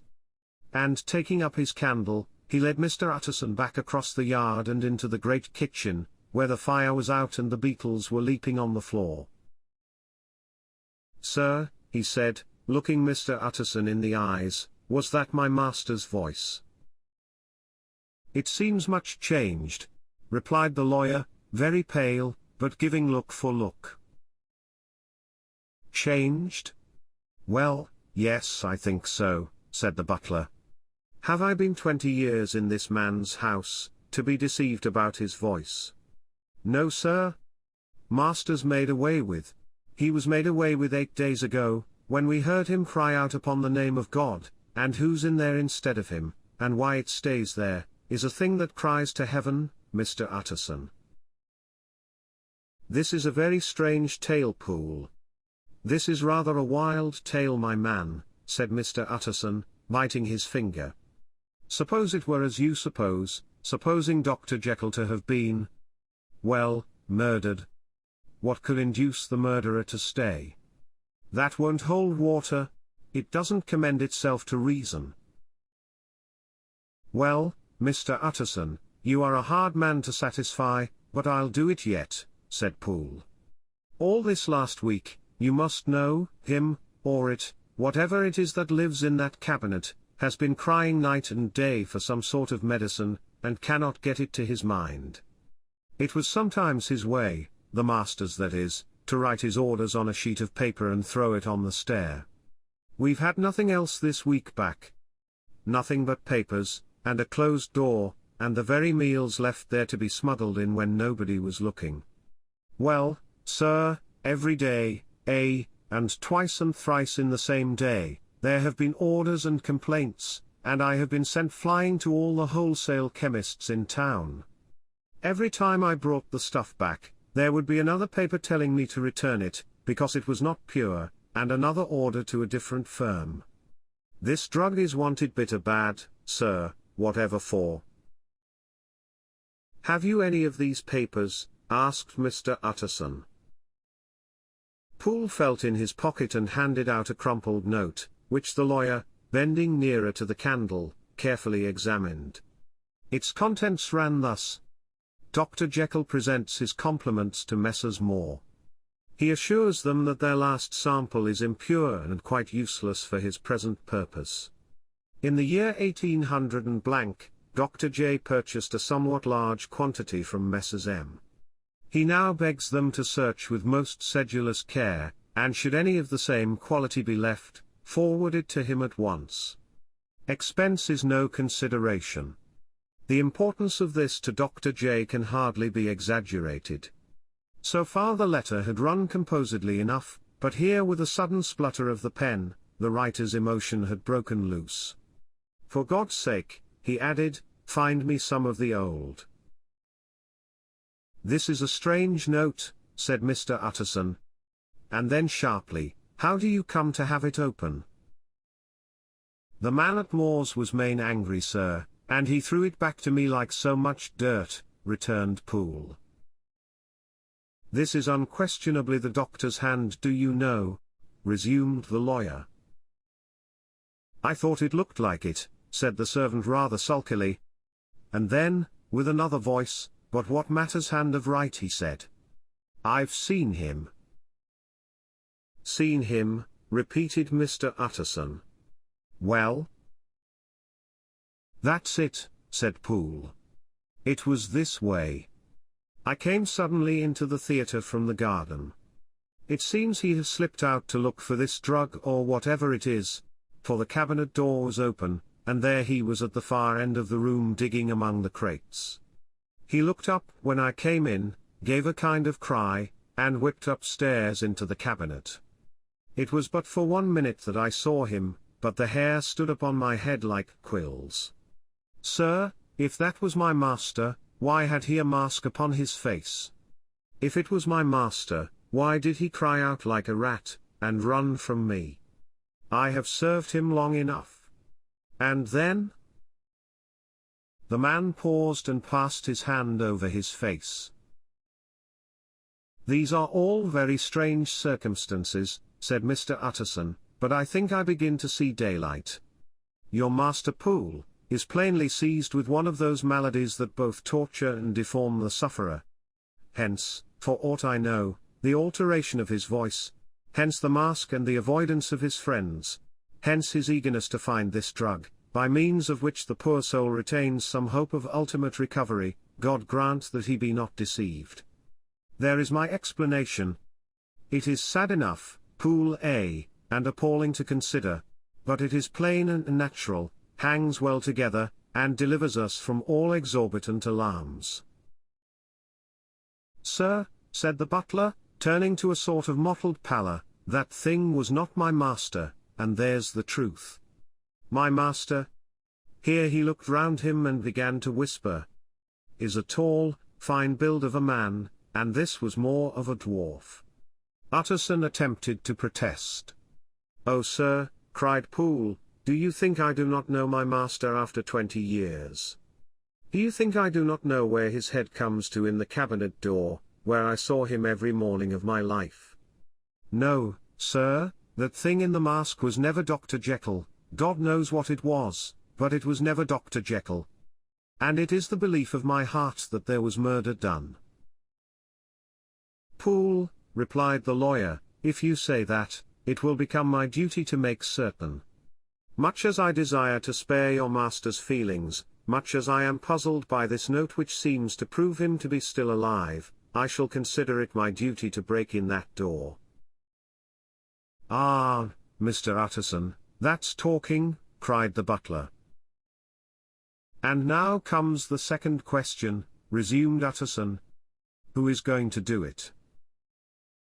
"Why, you and me, sir," was the undaunted reply. "That's very well said," returned the lawyer. "And whatever comes of it, I shall make it my business to see you are no loser." "There is an axe in the theatre," continued Poole. "And you might take the kitchen poker for yourself." The lawyer took that rude but weighty instrument into his hand, and balanced it. "Do you know, Poole," he said, looking up, "that you and I are about to place ourselves in a position of some peril?" "You may say so, sir, indeed," returned the butler. "It is well then that we should be frank," said the other. "We both think more than we have said. Let us make a clean breast. This masked figure that you saw, did you recognize it?" "Well, sir, it went so quick, and the creature was so doubled up, that I could hardly swear to that," was the answer. "But if you mean, was it Mr. Hyde? Why, yes, I think it was. You see, it was much of the same bigness, and it had the same quick, light way with it, and then who else could have got in by the laboratory door? You have not forgot, sir, that at the time of the murder he had still the key with him. But that's not all. I don't know, Mr. Utterson, if you ever met this Mr. Hyde." "Yes," said the lawyer, "I once spoke with him." Then you must know as well as the rest of us that there was something queer about that gentleman. Something that gave a man a turn, I don't know rightly how to say it, sir, beyond this. That you felt in your marrow kind of cold and thin. I own I felt something of what you describe, said Mr. Utterson. Quite so, sir, returned Poole. Well, when that masked thing like a monkey jumped from among the chemicals and whipped into the cabinet, it went down my spine like ice. Oh, I know it's not evidence, Mr. Utterson. I'm book-learned enough for that. But a man has his feelings, and I give you my Bible word it was Mr. Hyde. Said the lawyer. My fears incline to the same point. Evil, I fear, founded evil was sure to come of that connection. Truly, I believe you. I believe poor Harry is killed. And I believe his murderer, for what purpose, God alone can tell, is still lurking in his victim's room. Well, let our name be Vengeance. Call Bradshaw. The footman came at the summons, very white and nervous. Pull yourself together, Bradshaw, said the lawyer. This suspense, I know, is telling upon all of you, but it is now our intention to make an end of it. Poole here, and I are going to force our way into the cabinet. If all is well, my shoulders are broad enough to bear the blame.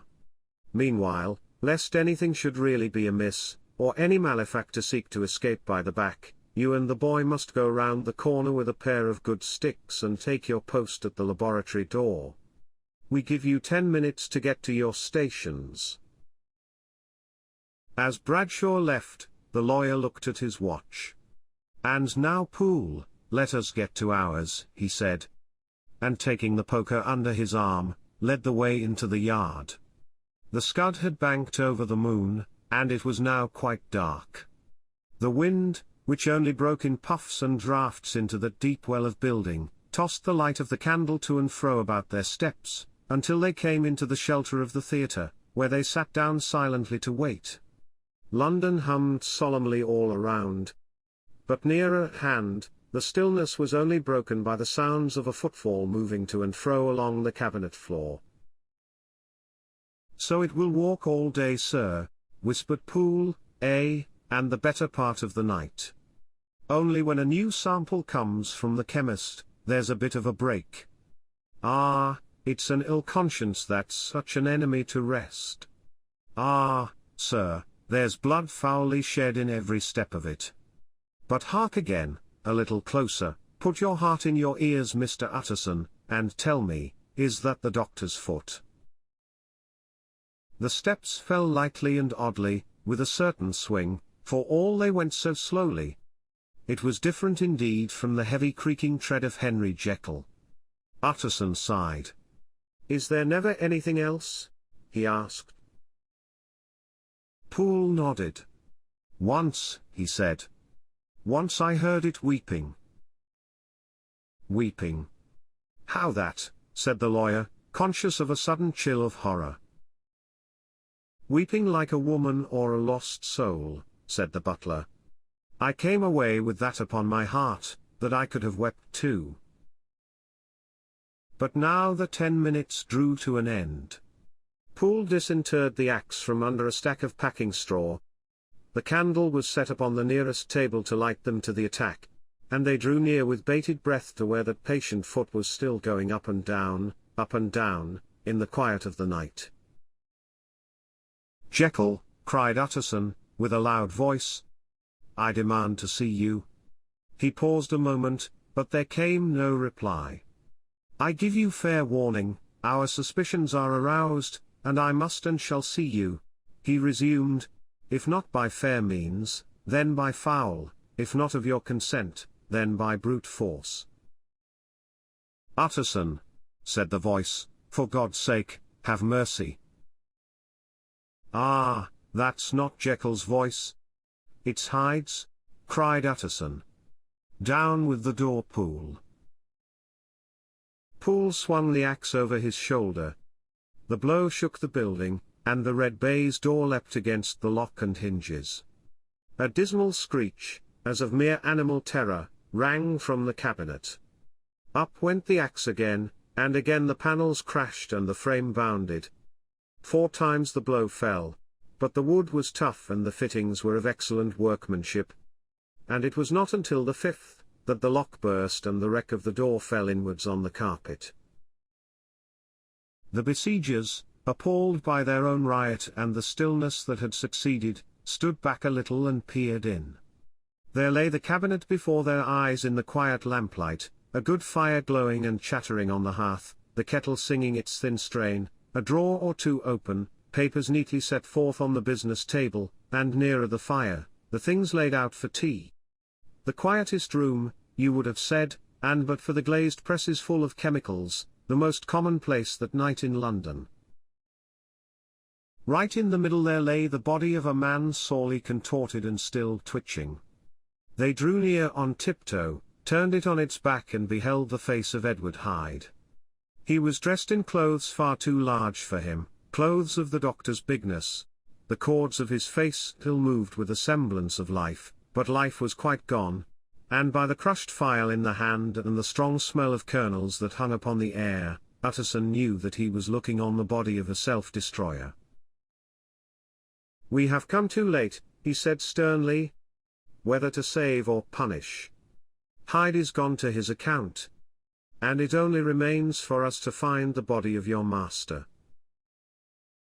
The far greater proportion of the building was occupied by the theatre, which filled almost the whole ground story and was lighted from above, and by the cabinet, which formed an upper story at one end and looked upon the court. A corridor joined the theatre to the door on the by-street, and with this the cabinet communicated separately by a second flight of stairs. There were besides a few dark closets and a spacious cellar. All these they now thoroughly examined. Each closet needed but a glance, for all were empty, and all, by the dust that fell from their doors, had stood long unopened. The cellar, indeed, was filled with crazy lumber, mostly dating from the times of the surgeon who was Jekyll's predecessor. But even as they opened the door they were advertised of the uselessness of further search, by the fall of a perfect mat of cobweb which had for years sealed up the entrance. Nowhere was there any trace of Henry Jekyll, dead or alive. Poole stamped on the flags of the corridor. "He must be buried here," he said, hearkening to the sound. "Or he may have fled," said Utterson, and he turned to examine the door in the by-street. It was locked. And lying nearby on the flags, they found the key, already stained with rust. "This does not look like use," observed the lawyer. "Use?" echoed Poole. "Do you not see, sir, it is broken? Much as if a man had stamped on it." "Aye," continued Utterson, "and the fractures, too, are rusty." The two men looked at each other with a scare. "This is beyond me, Poole," said the lawyer. "Let us go back to the cabinet." They mounted the stair in silence, and still with an occasional awestruck glance at the dead body, proceeded more thoroughly to examine the contents of the cabinet. At one table, there were traces of chemical work, various measured heaps of some white salt being laid on glass saucers, as though for an experiment in which the unhappy man had been prevented. "That is the same drug that I was always bringing him," said Poole. And even as he spoke, the kettle with a startling noise boiled over. This brought them to the fireside, where the easy chair was drawn cosily up, and the tea things stood ready to the sitter's elbow, the very sugar in the cup. There were several books on a shelf. One lay beside the tea things open, and Utterson was amazed to find it a copy of a pious work, for which Jekyll had several times expressed a great esteem, annotated, in his own hand with startling blasphemies. Next, in the course of their review of the chamber, the searchers came to the cheval-glass, into whose depths they looked with an involuntary horror. But it was so turned as to show them nothing but the rosy glow playing on the roof, the fire sparkling in 100 repetitions along the glazed front of the presses, and their own pale and fearful countenances stooping to look in. "This glass has seen some strange things, sir," whispered Poole. "And surely none stranger than itself," echoed the lawyer in the same tones. "For what did Jekyll—" He caught himself up at the word with a start, and then conquering the weakness. "What could Jekyll want with it?" he said. "You may say that," said Poole. Next they turned to the business table. On the desk, among the neat array of papers, a large envelope was uppermost, and bore, in the doctor's hand, the name of Mr. Utterson. The lawyer unsealed it, and several enclosures fell to the floor.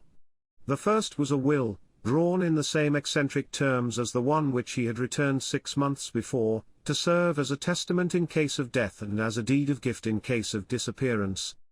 But in place of the name of Edward Hyde, the lawyer, with indescribable amazement read the name of Gabriel John Utterson. He looked at Poole, and then back at the paper, and last of all at the dead malefactor stretched upon the carpet. "My head goes round," he said. "He has been all these days in possession. He had no cause to like me. He must have raged, to see himself displaced. And he has not destroyed this document." He caught up the next paper. It was a brief note in the doctor's hand and dated at the top. "Oh, Poole," the lawyer cried, "he was alive and here this day. He cannot have been disposed of in so short a space. He must be still alive, he must have fled. And then, why fled? And how? And in that case, can we venture to declare this suicide? Oh, we must be careful. I foresee that we may yet involve your master in some dire catastrophe." "Why don't you read it, sir?" asked Poole. "Because I fear," replied the lawyer solemnly. "God grant I have no cause for it." And with that he brought the paper to his eyes and read as follows. "My dear Utterson, when this shall fall into your hands, I shall have disappeared. Under what circumstances I have not the penetration to foresee, but my instinct and all the circumstances of my nameless situation tell me that the end is sure and must be early. Go then, and first read the narrative which Lanyon warned me he was to place in your hands. And if you care to hear more, turn to the confession of your unworthy and unhappy friend, Henry Jekyll." "There was a third enclosure?" asked Utterson. "Here, sir," said Poole, and gave into his hands a considerable packet sealed in several places. The lawyer put it in his pocket. "I would say nothing of this paper. If your master has fled or is dead, we may at least save his credit. It is now 10. I must go home and read these documents in quiet. But I shall be back before midnight, when we shall send for the police." They went out, locking the door of the theatre behind them. And Utterson, once more leaving the servants gathered about the fire in the hall, trudged back to his office to read the 2 narratives in which this mystery was now to be explained. Dr. Lanyon's narrative. On the 9th of January, now 4 days ago, I received by the evening delivery a registered envelope, addressed in the hand of my colleague and old school companion, Henry Jekyll. I was a good deal surprised by this, for we were by no means in the habit of correspondence. I had seen the man, dined with him indeed, the night before, and I could imagine nothing in our intercourse that should justify formality of registration. The contents increased my wonder, for this is how the letter ran. 10th of December, 1800 and blank. Dear Lanyon, you are one of my oldest friends, and although we may have differed at times on scientific questions, I cannot remember, at least on my side, any break in our affection.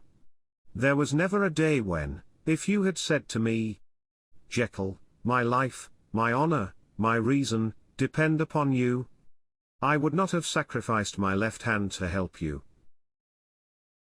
Lanyon, my life, my honor, my reason, are all at your mercy. If you fail me tonight, I am lost. You might suppose, after this preface, that I am going to ask you for something dishonorable to grant. Judge for yourself. I want you to postpone all other engagements for tonight, even if you were summoned to the bedside of an emperor. To take a cab, unless your carriage should be actually at the door, and with this letter in your hand for consultation, to drive straight to my house. Poole, my butler, has his orders. You will find him waiting your arrival with a locksmith. The door of my cabinet is then to be forced, and you are to go in alone, to open the glazed press, letter E, on the left hand, breaking the lock if it be shut, and to draw out, with all its contents as they stand, the fourth drawer from the top or, which is the same thing, the third from the bottom. In my extreme distress of mind, I have a morbid fear of misdirecting you. But even if I am in error, you may know the right drawer by its contents. Some powders, a file and a paper book. This drawer I beg of you to carry back with you to Cavendish Square exactly as it stands. That is the first part of the service. Now for the second. You should be back, if you set out at once on the receipt of this, long before midnight. But I will leave you that amount of margin, not only in the fear of one of those obstacles that can neither be prevented nor foreseen, but because an hour when your servants are in bed is to be preferred for what will then remain to do. At midnight, then, I have to ask you to be alone in your consulting room, to admit with your own hand into the house a man who will present himself in my name, and to place in his hands the drawer that you will have brought with you from my cabinet. Then you will have played your part and earned my gratitude completely. 5 minutes afterwards, if you insist upon an explanation, you will have understood that these arrangements are of capital importance, and that by the neglect of one of them, fantastic as they must appear, you might have charged your conscience with my death or the shipwreck of my reason. Confident as I am that you will not trifle with this appeal, my heart sinks and my hand trembles at the bare thought of such a possibility.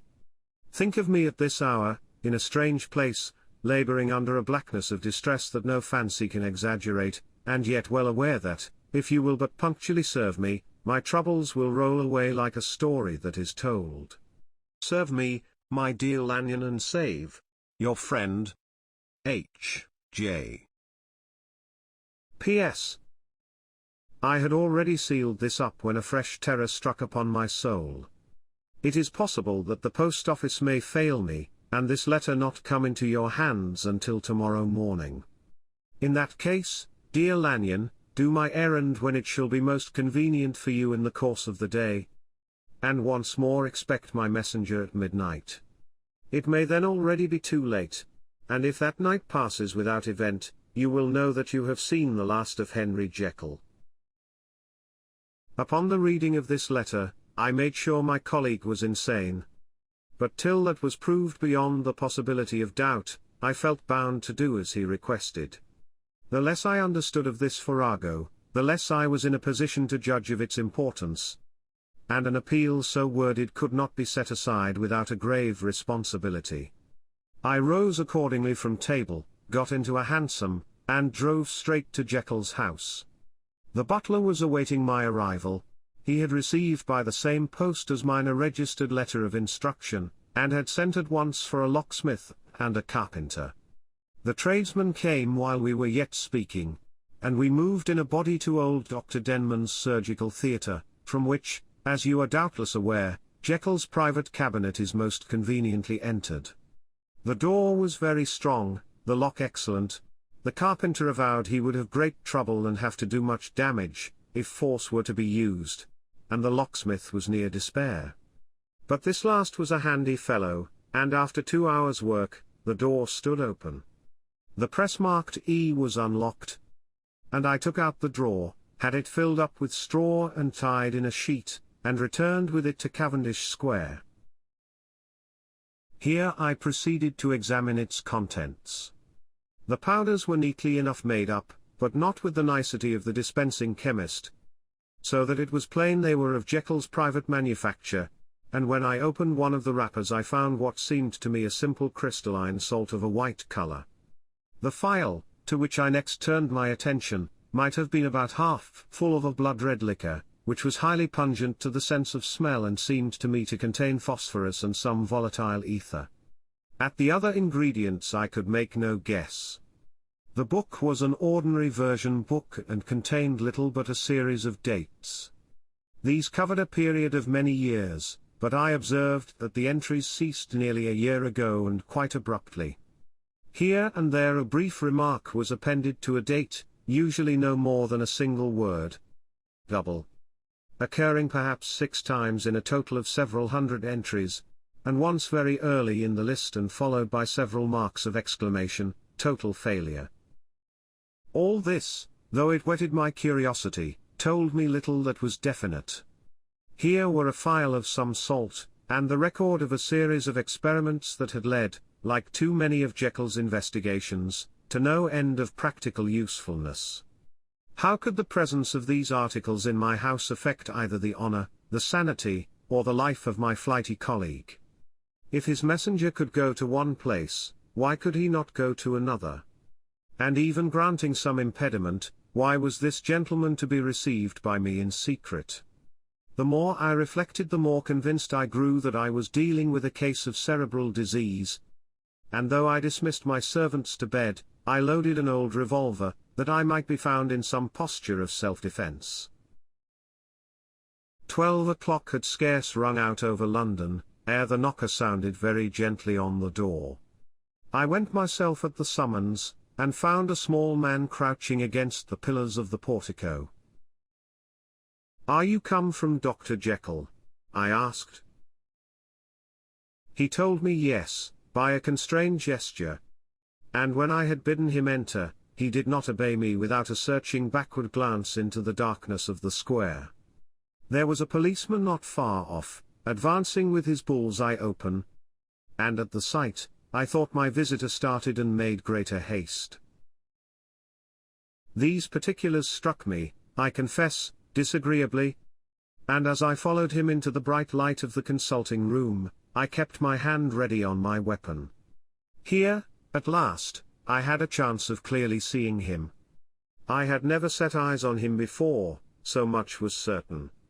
He was small, as I have said. I was struck besides with the shocking expression of his face, with his remarkable combination of great muscular activity and great apparent debility of constitution, and, last but not least, with the odd, subjective disturbance caused by his neighborhood. This bore some resemblance to incipient rigor, and was accompanied by a marked sinking of the pulse. At the time, I set it down to some idiosyncratic, personal distaste, and merely wondered at the acuteness of the symptoms.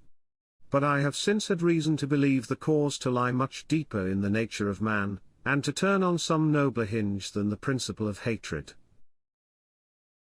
This person, who had thus, from the first moment of his entrance, struck in me what I can only describe as a disgustful curiosity, was dressed in a fashion that would have made an ordinary person laughable. His clothes, that is to say, although they were of rich and sober fabric, were enormously too large for him in every measurement, the trousers hanging on his legs and rolled up to keep them from the ground, the waist of the coat below his haunches, and the collar sprawling wide upon his shoulders. Strange to relate, this ludicrous accoutrement was far from moving me to laughter. Rather, as there was something abnormal and misbegotten in the very essence of the creature that now faced me, something seizing, surprising and revolting. Fresh disparity seemed but to fit in with and to reinforce it. So that to my interest in the man's nature and character, there was added a curiosity as to his origin, his life, his fortune and status in the world. These observations, though they have taken so great a space to be set down in, were yet the work of a few seconds. My visitor was, indeed, on fire with somber excitement. "Have you got it?" he cried. "Have you got it?" And so lively was his impatience that he even laid his hand upon my arm and sought to shake me. I put him back, conscious at his touch of a certain icy pang along my blood. "Come, sir," said I. you forget that I have not yet the pleasure of your acquaintance. Be seated, if you please." And I showed him an example, and sat down myself in my customary seat and with as fair an imitation of my ordinary manner to a patient, as the lateness of the hour, the nature of my preoccupations, and the horror I had of my visitor, would suffer me to muster. "I beg your pardon, Dr. Lanyon," he replied civilly enough. "What you say is very well founded, and my impatience has shown its heels to my politeness. I come here at the instance of your colleague, Dr. Henry Jekyll, on a piece of business of some moment." And I understood. He paused and put his hand to his throat, and I could see, in spite of his collected manner, that he was wrestling against the approaches of the hysteria. I understood, a draw. But here I took pity on my visitor's suspense, and some perhaps on my own growing curiosity. "There it is, sir," said I, pointing to the drawer, where it lay on the floor behind a table and still covered with the sheet.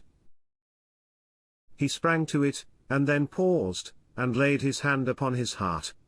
I could hear his teeth grate with the convulsive action of his jaws.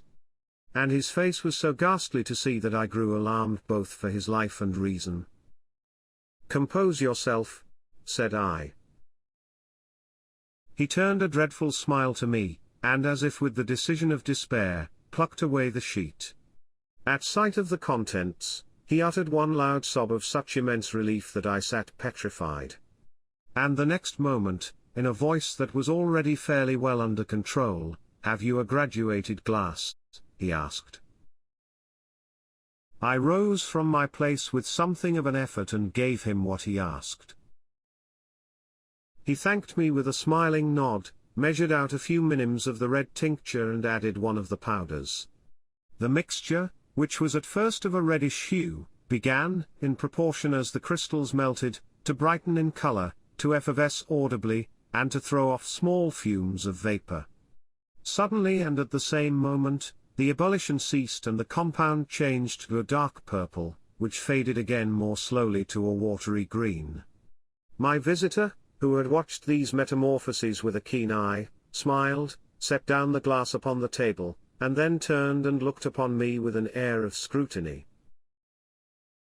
"And now," said he, "to settle what remains. Will you be wise? Will you be guided? Will you suffer me to take this glass in my hand and to go forth from your house without further parley? Or has the greed of curiosity too much command of you? Think before you answer, for it shall be done as you decide. As you decide, you shall be left as you were before, and neither richer nor wiser, unless the sense of service rendered to a man in mortal distress may be counted as a kind of riches of the soul. Or, if you shall so prefer to choose, a new province of knowledge and new avenues to fame and power shall be laid open to you, here, in this room, upon the instant, and your sight shall be blasted by a prodigy to stagger the unbelief of Satan." "Sir," said I, affecting a coolness that I was far from truly possessing, "you speak enigmas, and you will perhaps not wonder that I hear you with no very strong impression of belief. But I have gone too far in the way of inexplicable services to pause before I see the end." "It is well," replied my visitor. "Lanyon, you remember your vows. What follows is under the seal of our profession. And now, you who have so long been bound to the most narrow and material views, you who have denied the virtue of transcendental medicine, you who have derided your superiors, behold." He put the glass to his lips and drank at one gulp. A cry followed. He reeled, staggered, clutched at the table and held on, staring with injected eyes, gasping with open mouth. And as I looked there came, I thought, a change. He seemed to swell, his face became suddenly black and the features seemed to melt and alter, and the next moment, I had sprung to my feet and leapt back against the wall, my arms raised to shield me from that prodigy, my mind submerged in terror. "Oh God!" I screamed, and "Oh God!" again and again. for there before my eyes, pale and shaken, and half fainting, and groping before him with his hands, like a man restored from death, there stood Henry Jekyll. What he told me in the next hour, I cannot bring my mind to set on paper. I saw what I saw, I heard what I heard, and my soul sickened at it. And yet now when that sight has faded from my eyes, I ask myself if I believe it, and I cannot answer. My life is shaken to its roots. Sleep has left me, the deadliest terror sits by me at all hours of the day and night, and I feel that my days are numbered, and that I must die. And yet I shall die incredulous. As for the moral turpitude that man unveiled to me, even with tears of penitence, I cannot, even in memory, dwell on it without a start of horror. I will say but one thing, Utterson, and that, if you can bring your mind to credit it, will be more than enough. The creature who crept into my house that night was, on Jekyll's own confession, known by the name of Hyde and hunted for in every corner of the land as the murderer of Carew. Hasty Lanyon. Henry Jekyll's full statement of the case. I was born in the year 1800 and blank, to a large fortune, endowed besides with excellent parts, inclined by nature to industry, fond of the respect of the wise and good among my fellow men, and thus, as might have been supposed, with every guarantee of an honourable and distinguished future. And indeed the worst of my faults was a certain impatient gaiety of disposition, such as has made the happiness of many, but such as I found it hard to reconcile with my imperious desire to carry my head high, and wear a more than commonly grave countenance before the public. Hence it came about that I concealed my pleasures, and that when I reached years of reflection, and began to look round me and take stock of my progress and position in the world, I stood already committed to a profound duplicity of life. Many a man would have even blazoned such irregularities as I was guilty of. But from the high views that I had set before me, I regarded and hid them with an almost morbid sense of shame. It was thus rather the exacting nature of my aspirations than any particular degradation in my faults, that made me what I was, and, with even a deeper trench than in the majority of men, severed in me those provinces of good and ill which divide and compound man's dual nature. In this case, I was driven to reflect deeply and inveterately on that hard law of life, which lies at the root of religion and is one of the most plentiful springs of distress. Though so profound a double dealer, I was in no sense a hypocrite. Both sides of me were in dead earnest. I was no more myself when I laid aside restraint and plunged in shame, than when I laboured, in the eye of day, at the furtherance of knowledge or the relief of sorrow and suffering. And it chanced that the direction of my scientific studies, which led wholly towards the mystic and the transcendental, reacted and shed a strong light on this consciousness of the perennial war among my members. With every day, and from both sides of my intelligence, the moral and the intellectual, I thus drew steadily nearer to that truth, by whose partial discovery I have been doomed to such a dreadful shipwreck. That man is not truly one, but truly two. I say two, because the state of my own knowledge does not pass beyond that point. Others will follow, others will outstrip me on the same lines, and I hazard the guess that man will be ultimately known for a mere polity of multifarious, incongruous and independent denizens. I, for my part, from the nature of my life, advanced infallibly in one direction and in one direction only. It was on the moral side, and in my own person, that I learned to recognize the thorough and primitive duality of man. I saw that, of the two natures that contended in the field of my consciousness, even if I could rightly be said to be either, it was only because I was radically both. And from an early date, even before the course of my scientific discoveries had begun to suggest the most naked possibility of such a miracle, I had learned to dwell with pleasure, as a beloved daydream, on the thought of the separation of these elements. If each, I told myself, could be housed in separate identities, life would be relieved of all that was unbearable. The unjust might go his way, delivered from the aspirations and remorse of his more upright twin, and the just could walk steadfastly and securely on his upward path, doing the good things in which he found his pleasure, and no longer exposed to disgrace and penitence by the hands of this extraneous evil. It was the curse of mankind that these incongruous faggots were thus bound together, that in the agonized womb of consciousness, these polar twins should be continuously struggling. How then, were they dissociated? I was so far in my reflections when, as I have said, a side light began to shine upon the subject from the laboratory table. I began to perceive more deeply than it has ever yet been stated, the trembling immateriality, the mist-like transience, of this seemingly so solid body in which we walk attired. Certain agents I found to have the power to shake and pluck back that fleshly vestment, even as a wind might toss the curtains of a pavilion. For two good reasons, I will not enter deeply into this scientific branch of my confession. First, because I have been made to learn that the doom and burthen of our life is bound forever on man's shoulders, and when the attempt is made to cast it off, it but returns upon us with more unfamiliar and more awful pressure. Second, because, as my narrative will make, alas too evident, my discoveries were incomplete. Enough then, that I not only recognized my natural body from the mere aura and effulgence of certain of the powers that made up my spirit, but managed to compound a drug by which these powers should be dethroned from their supremacy, and a second form and countenance substituted, none the less natural to me because they were the expression, and bore the stamp of lower elements in my soul. I hesitated long before I put this theory to the test of practice. I knew well that I risked death. For any drug that so potently controlled and shook the very fortress of identity, might, by the least scruple of an overdose or at the least inopportunity in the moment of exhibition, utterly blot out that immaterial tabernacle which I looked to it to change. But the temptation of a discovery so singular and profound at last overcame the suggestions of alarm. I had long since prepared my tincture.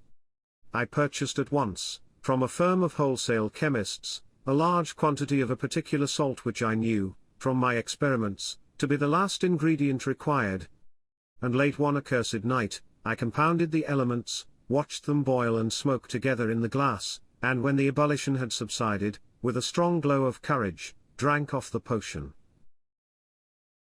The most racking pangs succeeded. A grinding in the bones, deadly nausea, and a horror of the spirit that cannot be exceeded at the hour of birth or death. Then these agonies began swiftly to subside, and I came to myself as if out of a great sickness. There was something strange in my sensations, something indescribably new and, from its very novelty, incredibly sweet. I felt younger, lighter, happier in body.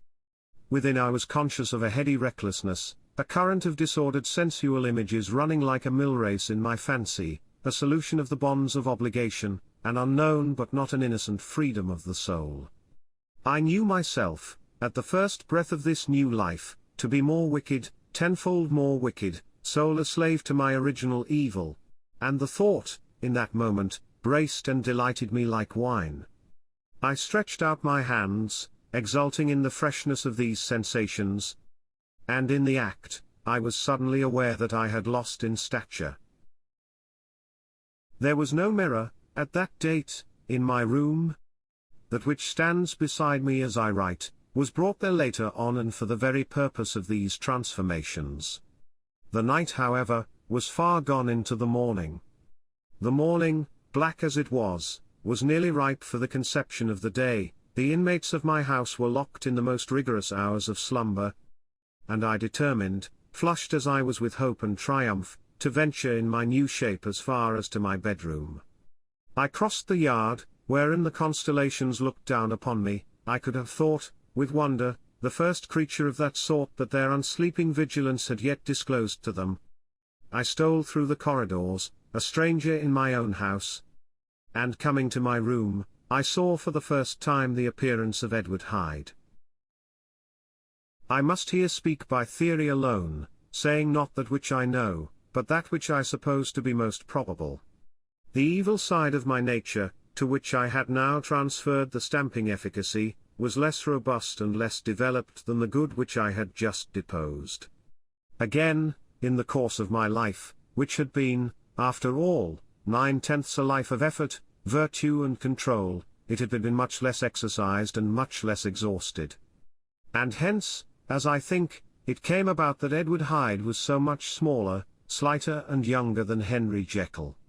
Even as good shone upon the countenance of the one, evil was written broadly and plainly on the face of the other. Evil besides, which I must still believe to be the lethal side of man, had left on that body an imprint of deformity and decay. And yet when I looked upon that ugly idol in the glass, I was conscious of no repugnance, rather of a leap of welcome. This, too, was myself. It seemed natural and human. In my eyes it bore a livelier image of the spirit, it seemed more express and single, than the imperfect and divided countenance I had been hitherto accustomed to call mine. And in so far I was doubtless right. I have observed that when I wore the semblance of Edward Hyde, none could come near to me at first without a visible misgiving of the flesh. This, as I take it, was because all human beings, as we meet them, are commingled out of good and evil. And Edward Hyde, alone in the ranks of mankind, was pure evil. I lingered but a moment at the mirror. The second and conclusive experiment had yet to be attempted. It yet remained to be seen if I had lost my identity beyond redemption, and must flee before daylight from a house that was no longer mine. And hurrying back to my cabinet, I once more prepared and drank the cup, once more suffered the pangs of dissolution, and came to myself once more with the character, the stature and the face of Henry Jekyll. That night I had come to the fatal crossroads. Had I approached my discovery in a more noble spirit, had I risked the experiment while under the empire of generous or pious aspirations, all must have been otherwise, and from these agonies of death and birth, I had come forth an angel instead of a fiend. The drug had no discriminating action. It was neither diabolical nor divine. It but shook the doors of the prison house of my disposition, and like the captives of Philippi, that which stood within ran forth. At that time my virtue slumbered. My evil, kept awake by ambition, was alert and swift to seize the occasion. And the thing that was projected was Edward Hyde. Hence, although I had now two characters as well as two appearances, one was wholly evil, and the other was still the old Henry Jekyll, that incongruous compound of whose reformation and improvement I had already learned to despair. The movement was thus wholly toward the worse. Even at that time, I had not conquered my aversions to the dryness of a life of study. I would still be merrily disposed at times, and as my pleasures were, to say the least, undignified, and I was not only well known and highly considered, but growing towards the elderly man, this incoherency of my life was daily growing more unwelcome. It was on this side that my new power tempted me until I fell in slavery. I had but to drink the cup, to doff at once the body of the noted professor, and to assume, like a thick cloak, that of Edward Hyde. I smiled at the notion. It seemed to me at the time to be humorous. And I made my preparations with the most studious care. I took and furnished that house in Soho, to which Hyde was tracked by the police, and engaged as a housekeeper a creature whom I knew well to be silent and unscrupulous. On the other side, I announced to my servants that a Mr. Hyde, whom I described, was to have full liberty and power about my house in the square. And to parry mishaps, I even called and made myself a familiar object, in my second character. I next drew up that will to which you so much objected, so that if anything befell me in the person of Dr. Jekyll, I could enter on that of Edward Hyde without pecuniary loss. And thus fortified, as I supposed on every side, I began to profit by the strange immunities of my position. Men have before hired bravos to transact their crimes, while their own person and reputation sat under shelter. I was the first that ever did so for his pleasures. I was the first that could plod in the public eye with a load of genial respectability, and in a moment, like a schoolboy, strip off these lendings and spring headlong into the sea of liberty. But for me, in my impenetrable mantle, the safety was complete. Think of it, I did not even exist.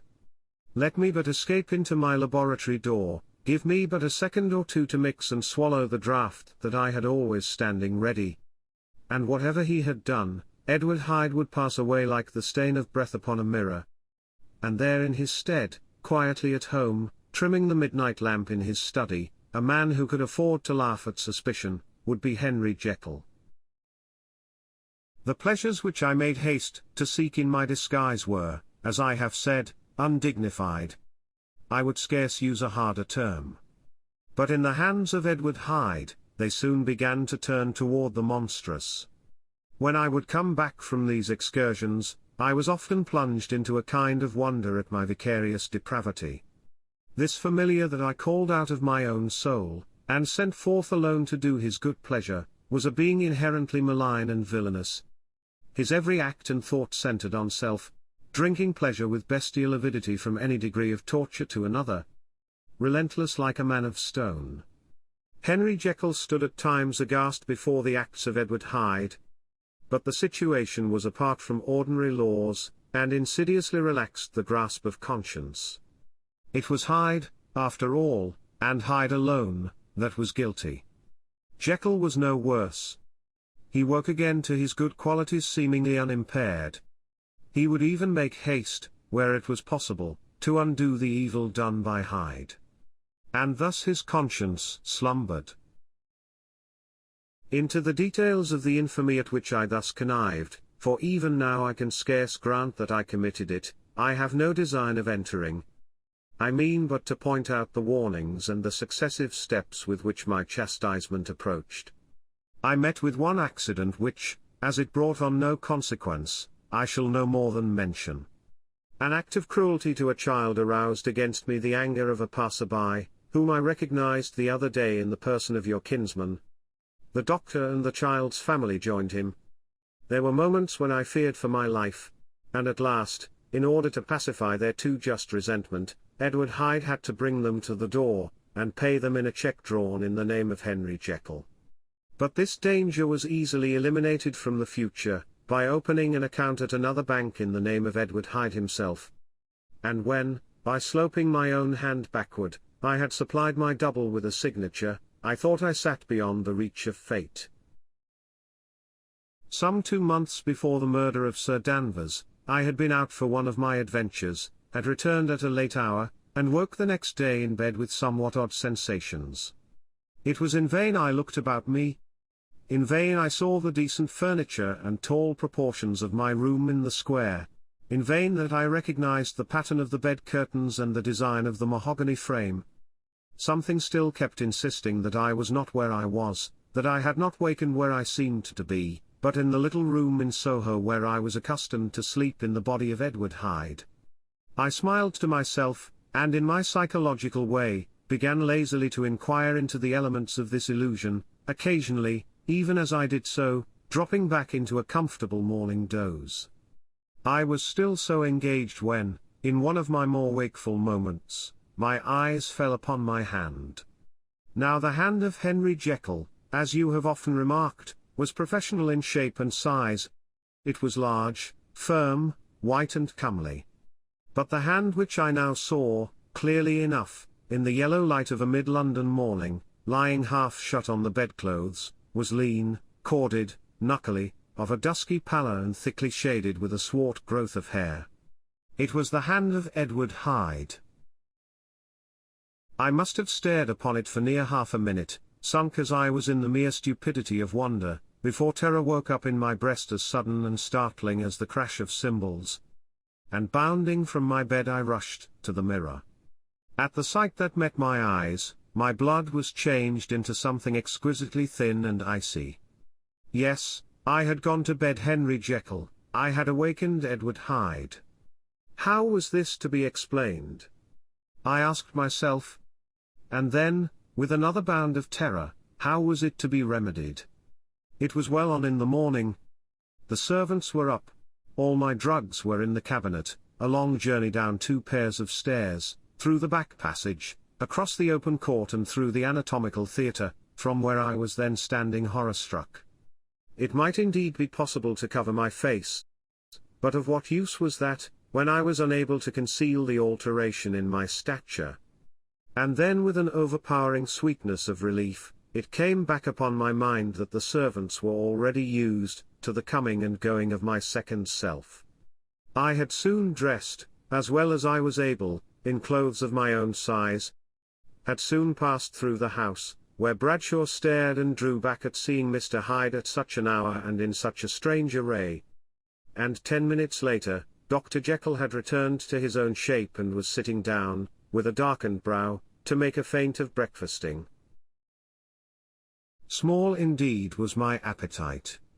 This inexplicable incident, this reversal of my previous experience, seemed, like the Babylonian finger on the wall, to be spelling out the letters of my judgment. And I began to reflect more seriously than ever before on the issues and possibilities of my double existence. That part of me which I had the power of projecting, had lately been much exercised and nourished. It had seemed to me of late as though the body of Edward Hyde had grown in stature, as though, when I wore that form, I were conscious of a more generous tide of blood. And I began to spy a danger that, if this were much prolonged, the balance of my nature might be permanently overthrown, the power of voluntary change be forfeited, and the character of Edward Hyde become irrevocably mine. The power of the drug had not been always equally displayed. Once, very early in my career, it had totally failed me. Since then I had been obliged on more than one occasion to double, and once, with infinite risk of death, to treble the amount. And these rare uncertainties had cast hitherto the sole shadow on my contentment. Now, however, and in the light of that morning's accident, I was led to remark that whereas, in the beginning, the difficulty had been to throw off the body of Jekyll, it had of late gradually but decidedly transferred itself to the other side.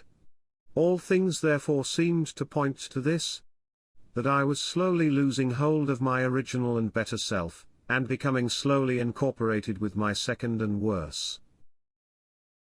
Between these two, I now felt I had to choose.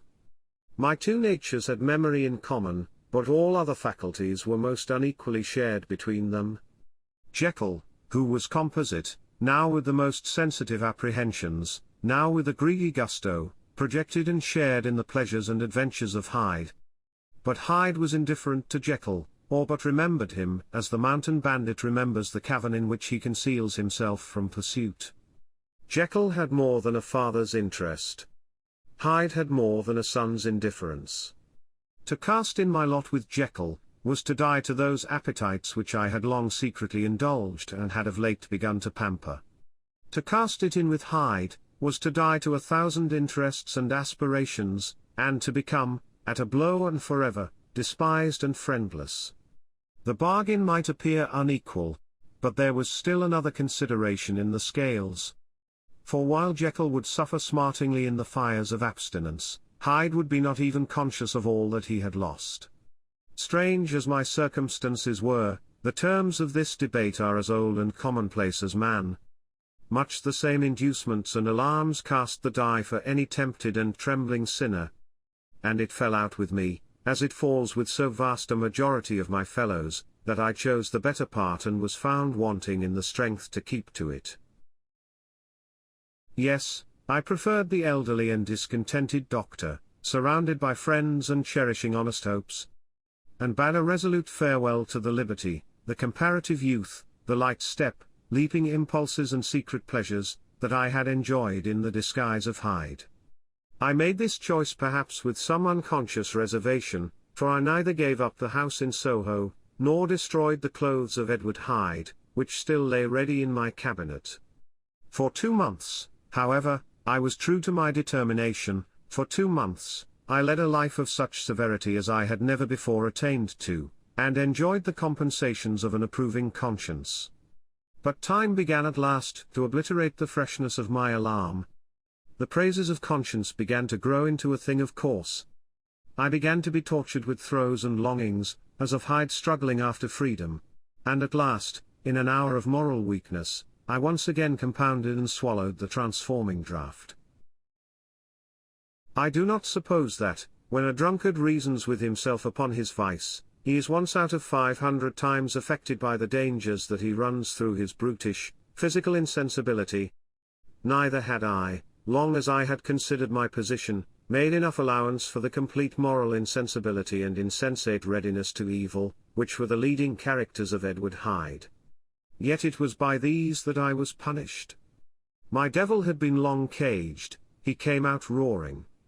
I was conscious, even when I took the draught, of a more unbridled, a more furious propensity to ill.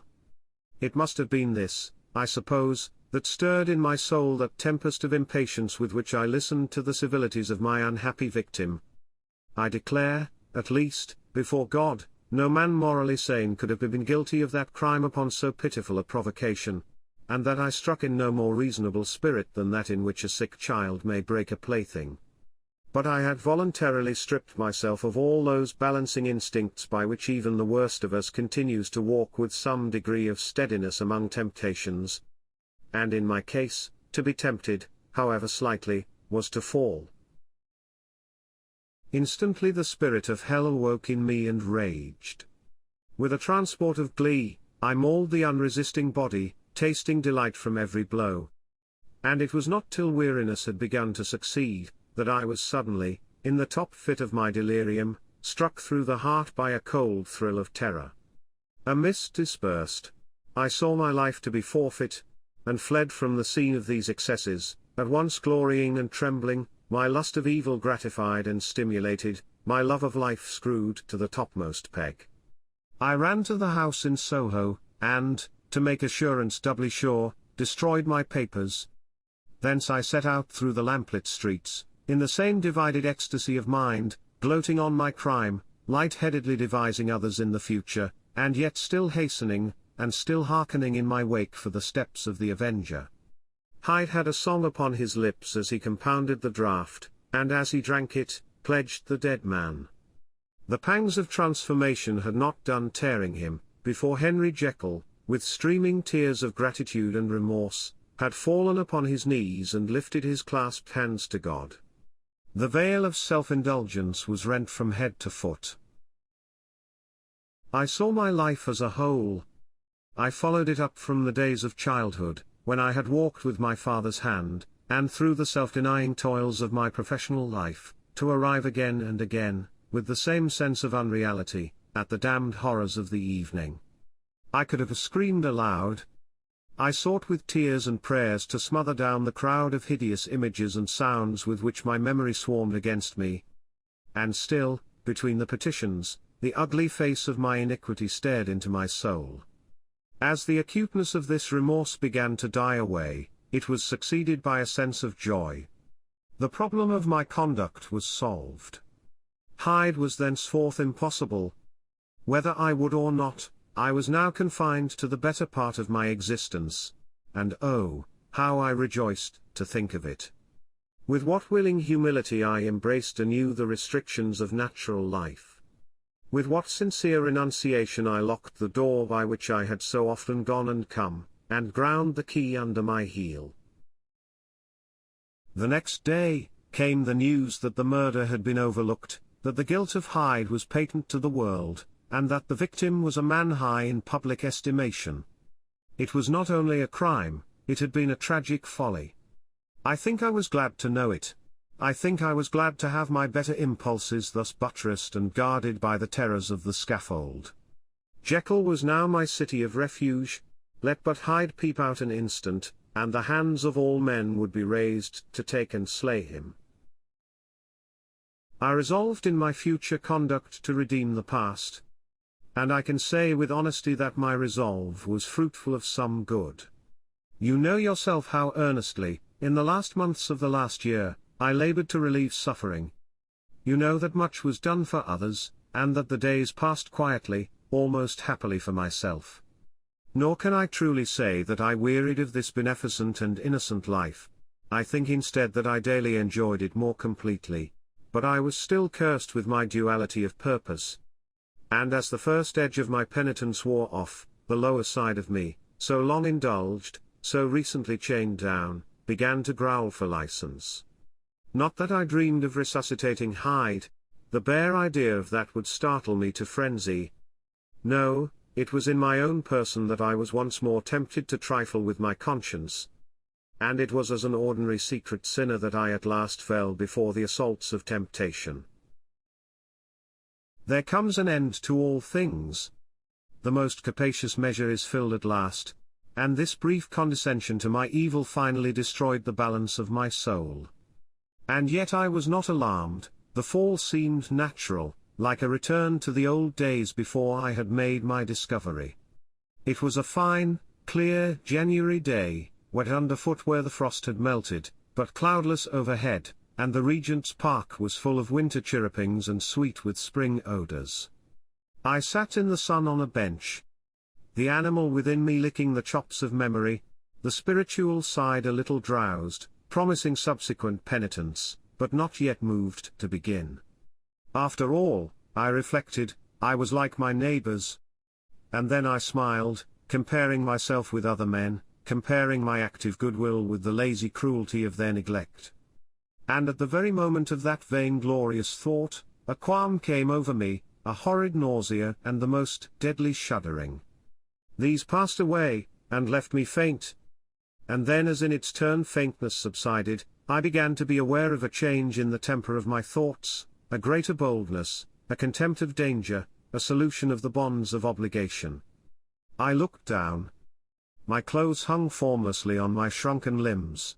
The hand that lay on my knee was corded and hairy. I was once more Edward Hyde. A moment before I had been safe of all men's respect, wealthy, beloved, the cloth laying for me in the dining room at home. And now I was the common quarry of mankind, hunted, houseless, a known murderer, thrall to the gallows. My reason wavered, but it did not fail me utterly. I have more than once observed that in my second character, my faculties seemed sharpened to a point and my spirits more tensely elastic. Thus it came about that, where Jekyll perhaps might have succumbed, Hyde rose to the importance of the moment. My drugs were in one of the presses of my cabinet. How was I to reach them? That was the problem that, crushing my temples in my hands, I set myself to solve. The laboratory door I had closed.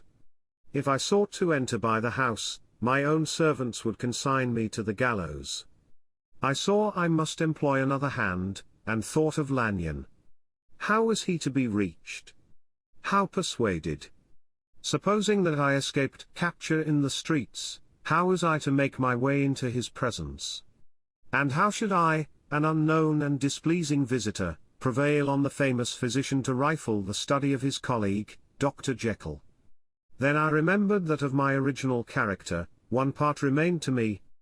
I could write my own hand, and once I had conceived that kindling spark, the way that I must follow became lighted up from end to end. Thereupon, I arranged my clothes as best I could, and summoning a passing hansom, drove to an hotel in Portland Street, the name of which I chanced to remember.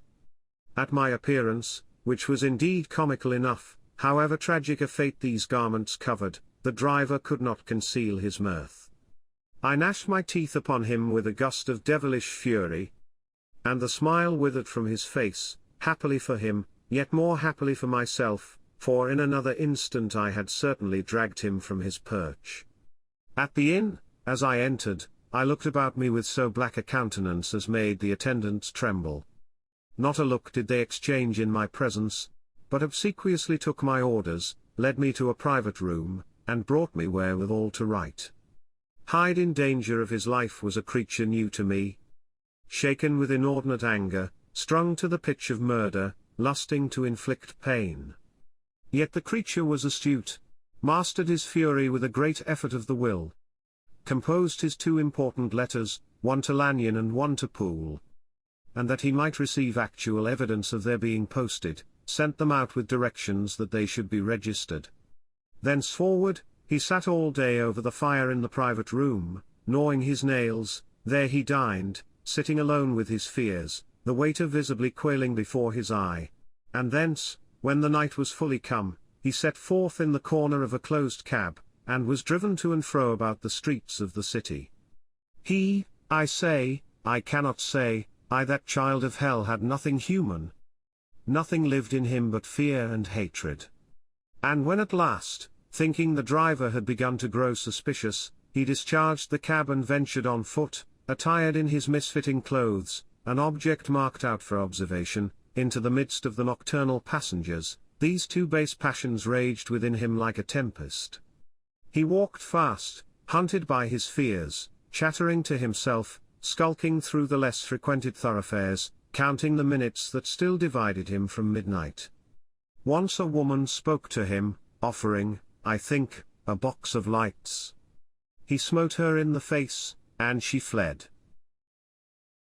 When I came to myself at Lanyon's, the horror of my old friend perhaps affected me somewhat. I do not know. It was at least but a drop in the sea to the abhorrence with which I looked back upon these hours. A change had come over me. It was no longer the fear of the gallows, it was the horror of being Hyde that racked me. I received Lanyon's condemnation partly in a dream. It was partly in a dream that I came home to my own house and got into bed. I slept after the prostration of the day, with a stringent and profound slumber which not even the nightmares that wrung me could avail to break. I awoke in the morning shaken, weakened, but refreshed. I still hated and feared the thought of the brute that slept within me, and I had not of course forgotten the appalling dangers of the day before. But I was once more at home, in my own house and close to my drugs. And gratitude for my escape shone so strong in my soul that it almost rivaled the brightness of hope. I was stepping leisurely across the court after breakfast, drinking the chill of the air with pleasure, when I was seized again with those indescribable sensations that heralded the change. And I had but the time to gain the shelter of my cabinet, before I was once again raging and freezing with the passions of Hyde. It took on this occasion a double dose to recall me to myself. And alas! 6 hours after, as I sat looking sadly in the fire, the pangs returned, and the drug had to be re-administered. In short, from that day forth it seemed only by a great effort as of gymnastics, and only under the immediate stimulation of the drug, that I was able to wear the countenance of Jekyll. At all hours of the day and night, I would be taken with the premonitory shudder. Above all, if I slept, or even dozed for a moment in my chair, it was always as Hyde that I awakened. Under the strain of this continually impending doom and by the sleeplessness to which I now condemned myself, even beyond what I had thought possible to man, I became, in my own person, a creature eaten up and emptied by fever, languidly weak both in body and mind, and solely occupied by one thought: the horror of my other self. But when I slept, or when the virtue of the medicine wore off, I would leap almost without transition, for the pangs of transformation grew daily less marked, into the possession of a fancy brimming with images of terror, a soul boiling with causeless hatreds, and a body that seemed not strong enough to contain the raging energies of life. The powers of Hyde seemed to have grown with the sickliness of Jekyll. And certainly the hate that now divided them was equal on each side. With Jekyll, it was a thing of vital instinct. He had now seen the full deformity of that creature that shared with him some of the phenomena of consciousness, and was co-heir with him to death. And beyond these links of community, which in themselves made the most poignant part of his distress, he thought of Hyde, for all his energy of life, as of something not only hellish but inorganic. This was the shocking thing, that the slime of the pit seemed to utter cries and voices, that the amorphous dust gesticulated and sinned, that what was dead, and had no shape, should usurp the offices of life. And this again, that insurgent horror was knit to him closer than a wife, closer than an eye, lay caged in his flesh, where he heard it mutter and felt it struggle to be born, and at every hour of weakness, and in the confidence of slumber, prevailed against him, and deposed him out of life. The hatred of Hyde for Jekyll was of a different order. His terror of the gallows drove him continually to commit temporary suicide, and return to his subordinate station of a part instead of a person. But he loathed the necessity, he loathed the despondency into which Jekyll was now fallen, and he resented the dislike with which he was himself regarded. Hence the ape-like tricks that he would play me, scrawling in my own hand blasphemies on the pages of my books, burning the letters and destroying the portrait of my father. And indeed, Had it not been for his fear of death, he would long ago have ruined himself in order to involve me in the ruin. But his love of life is wonderful. I go further. I, who sicken and freeze at the mere thought of him, when I recall the abjection and passion of this attachment, and when I know how he fears my power to cut him off by suicide, I find it in my heart to pity him. It is useless, and the time awfully fails me, to prolong this description. No one has ever suffered such torments, let that suffice, and yet even to these, habit brought, no, not alleviation, but a certain callousness of soul, a certain acquiescence of despair, and my punishment might have gone on for years, but for the last calamity which has now fallen, and which has finally severed me from my own face and nature. My provision of the salt, which had never been renewed since the date of the first experiment, began to run low. I sent out for a fresh supply and mixed the draught, the ebullition followed, and the first change of color, not the second, I drank it and it was without efficiency. You will learn from Poole how I have had London ransacked.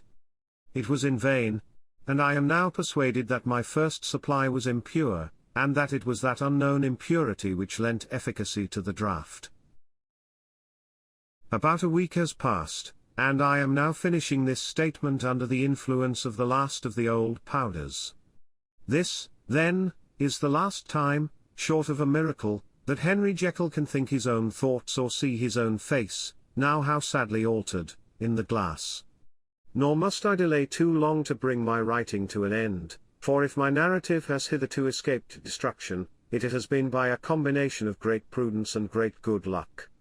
Should the throes of change take me in the act of writing it, Hyde will tear it in pieces, but if some time shall have elapsed after I have laid it by, his wonderful selfishness and circumscription to the moment will probably save it once again, from the action of his ape-like spite. And indeed the doom that is closing on us both has already changed and crushed him. Half an hour from now, when I shall again and forever re-endue that hated personality, I know how I shall sit shuddering and weeping in my chair, or continue, with the most strained and fear-struck ecstasy of listening, to pace up and down this room, my last earthly refuge, and give ear to every sound of menace. Will Hyde die upon the scaffold? Or will he find courage to release himself at the last moment? God knows, I am careless. This is my true hour of death, and what is to follow concerns another than myself. Here then, as I lay down the pen and proceed to seal up my confession, I bring the life of that unhappy Henry Jekyll to an end. The end. We hope you enjoyed this audiobook version of The Strange Case of Dr. Jekyll and Mr. Hyde, brought to you by Bookscape Audio. Please do consider liking and subscribing for more escapes into the wonderful world of books. Thank you.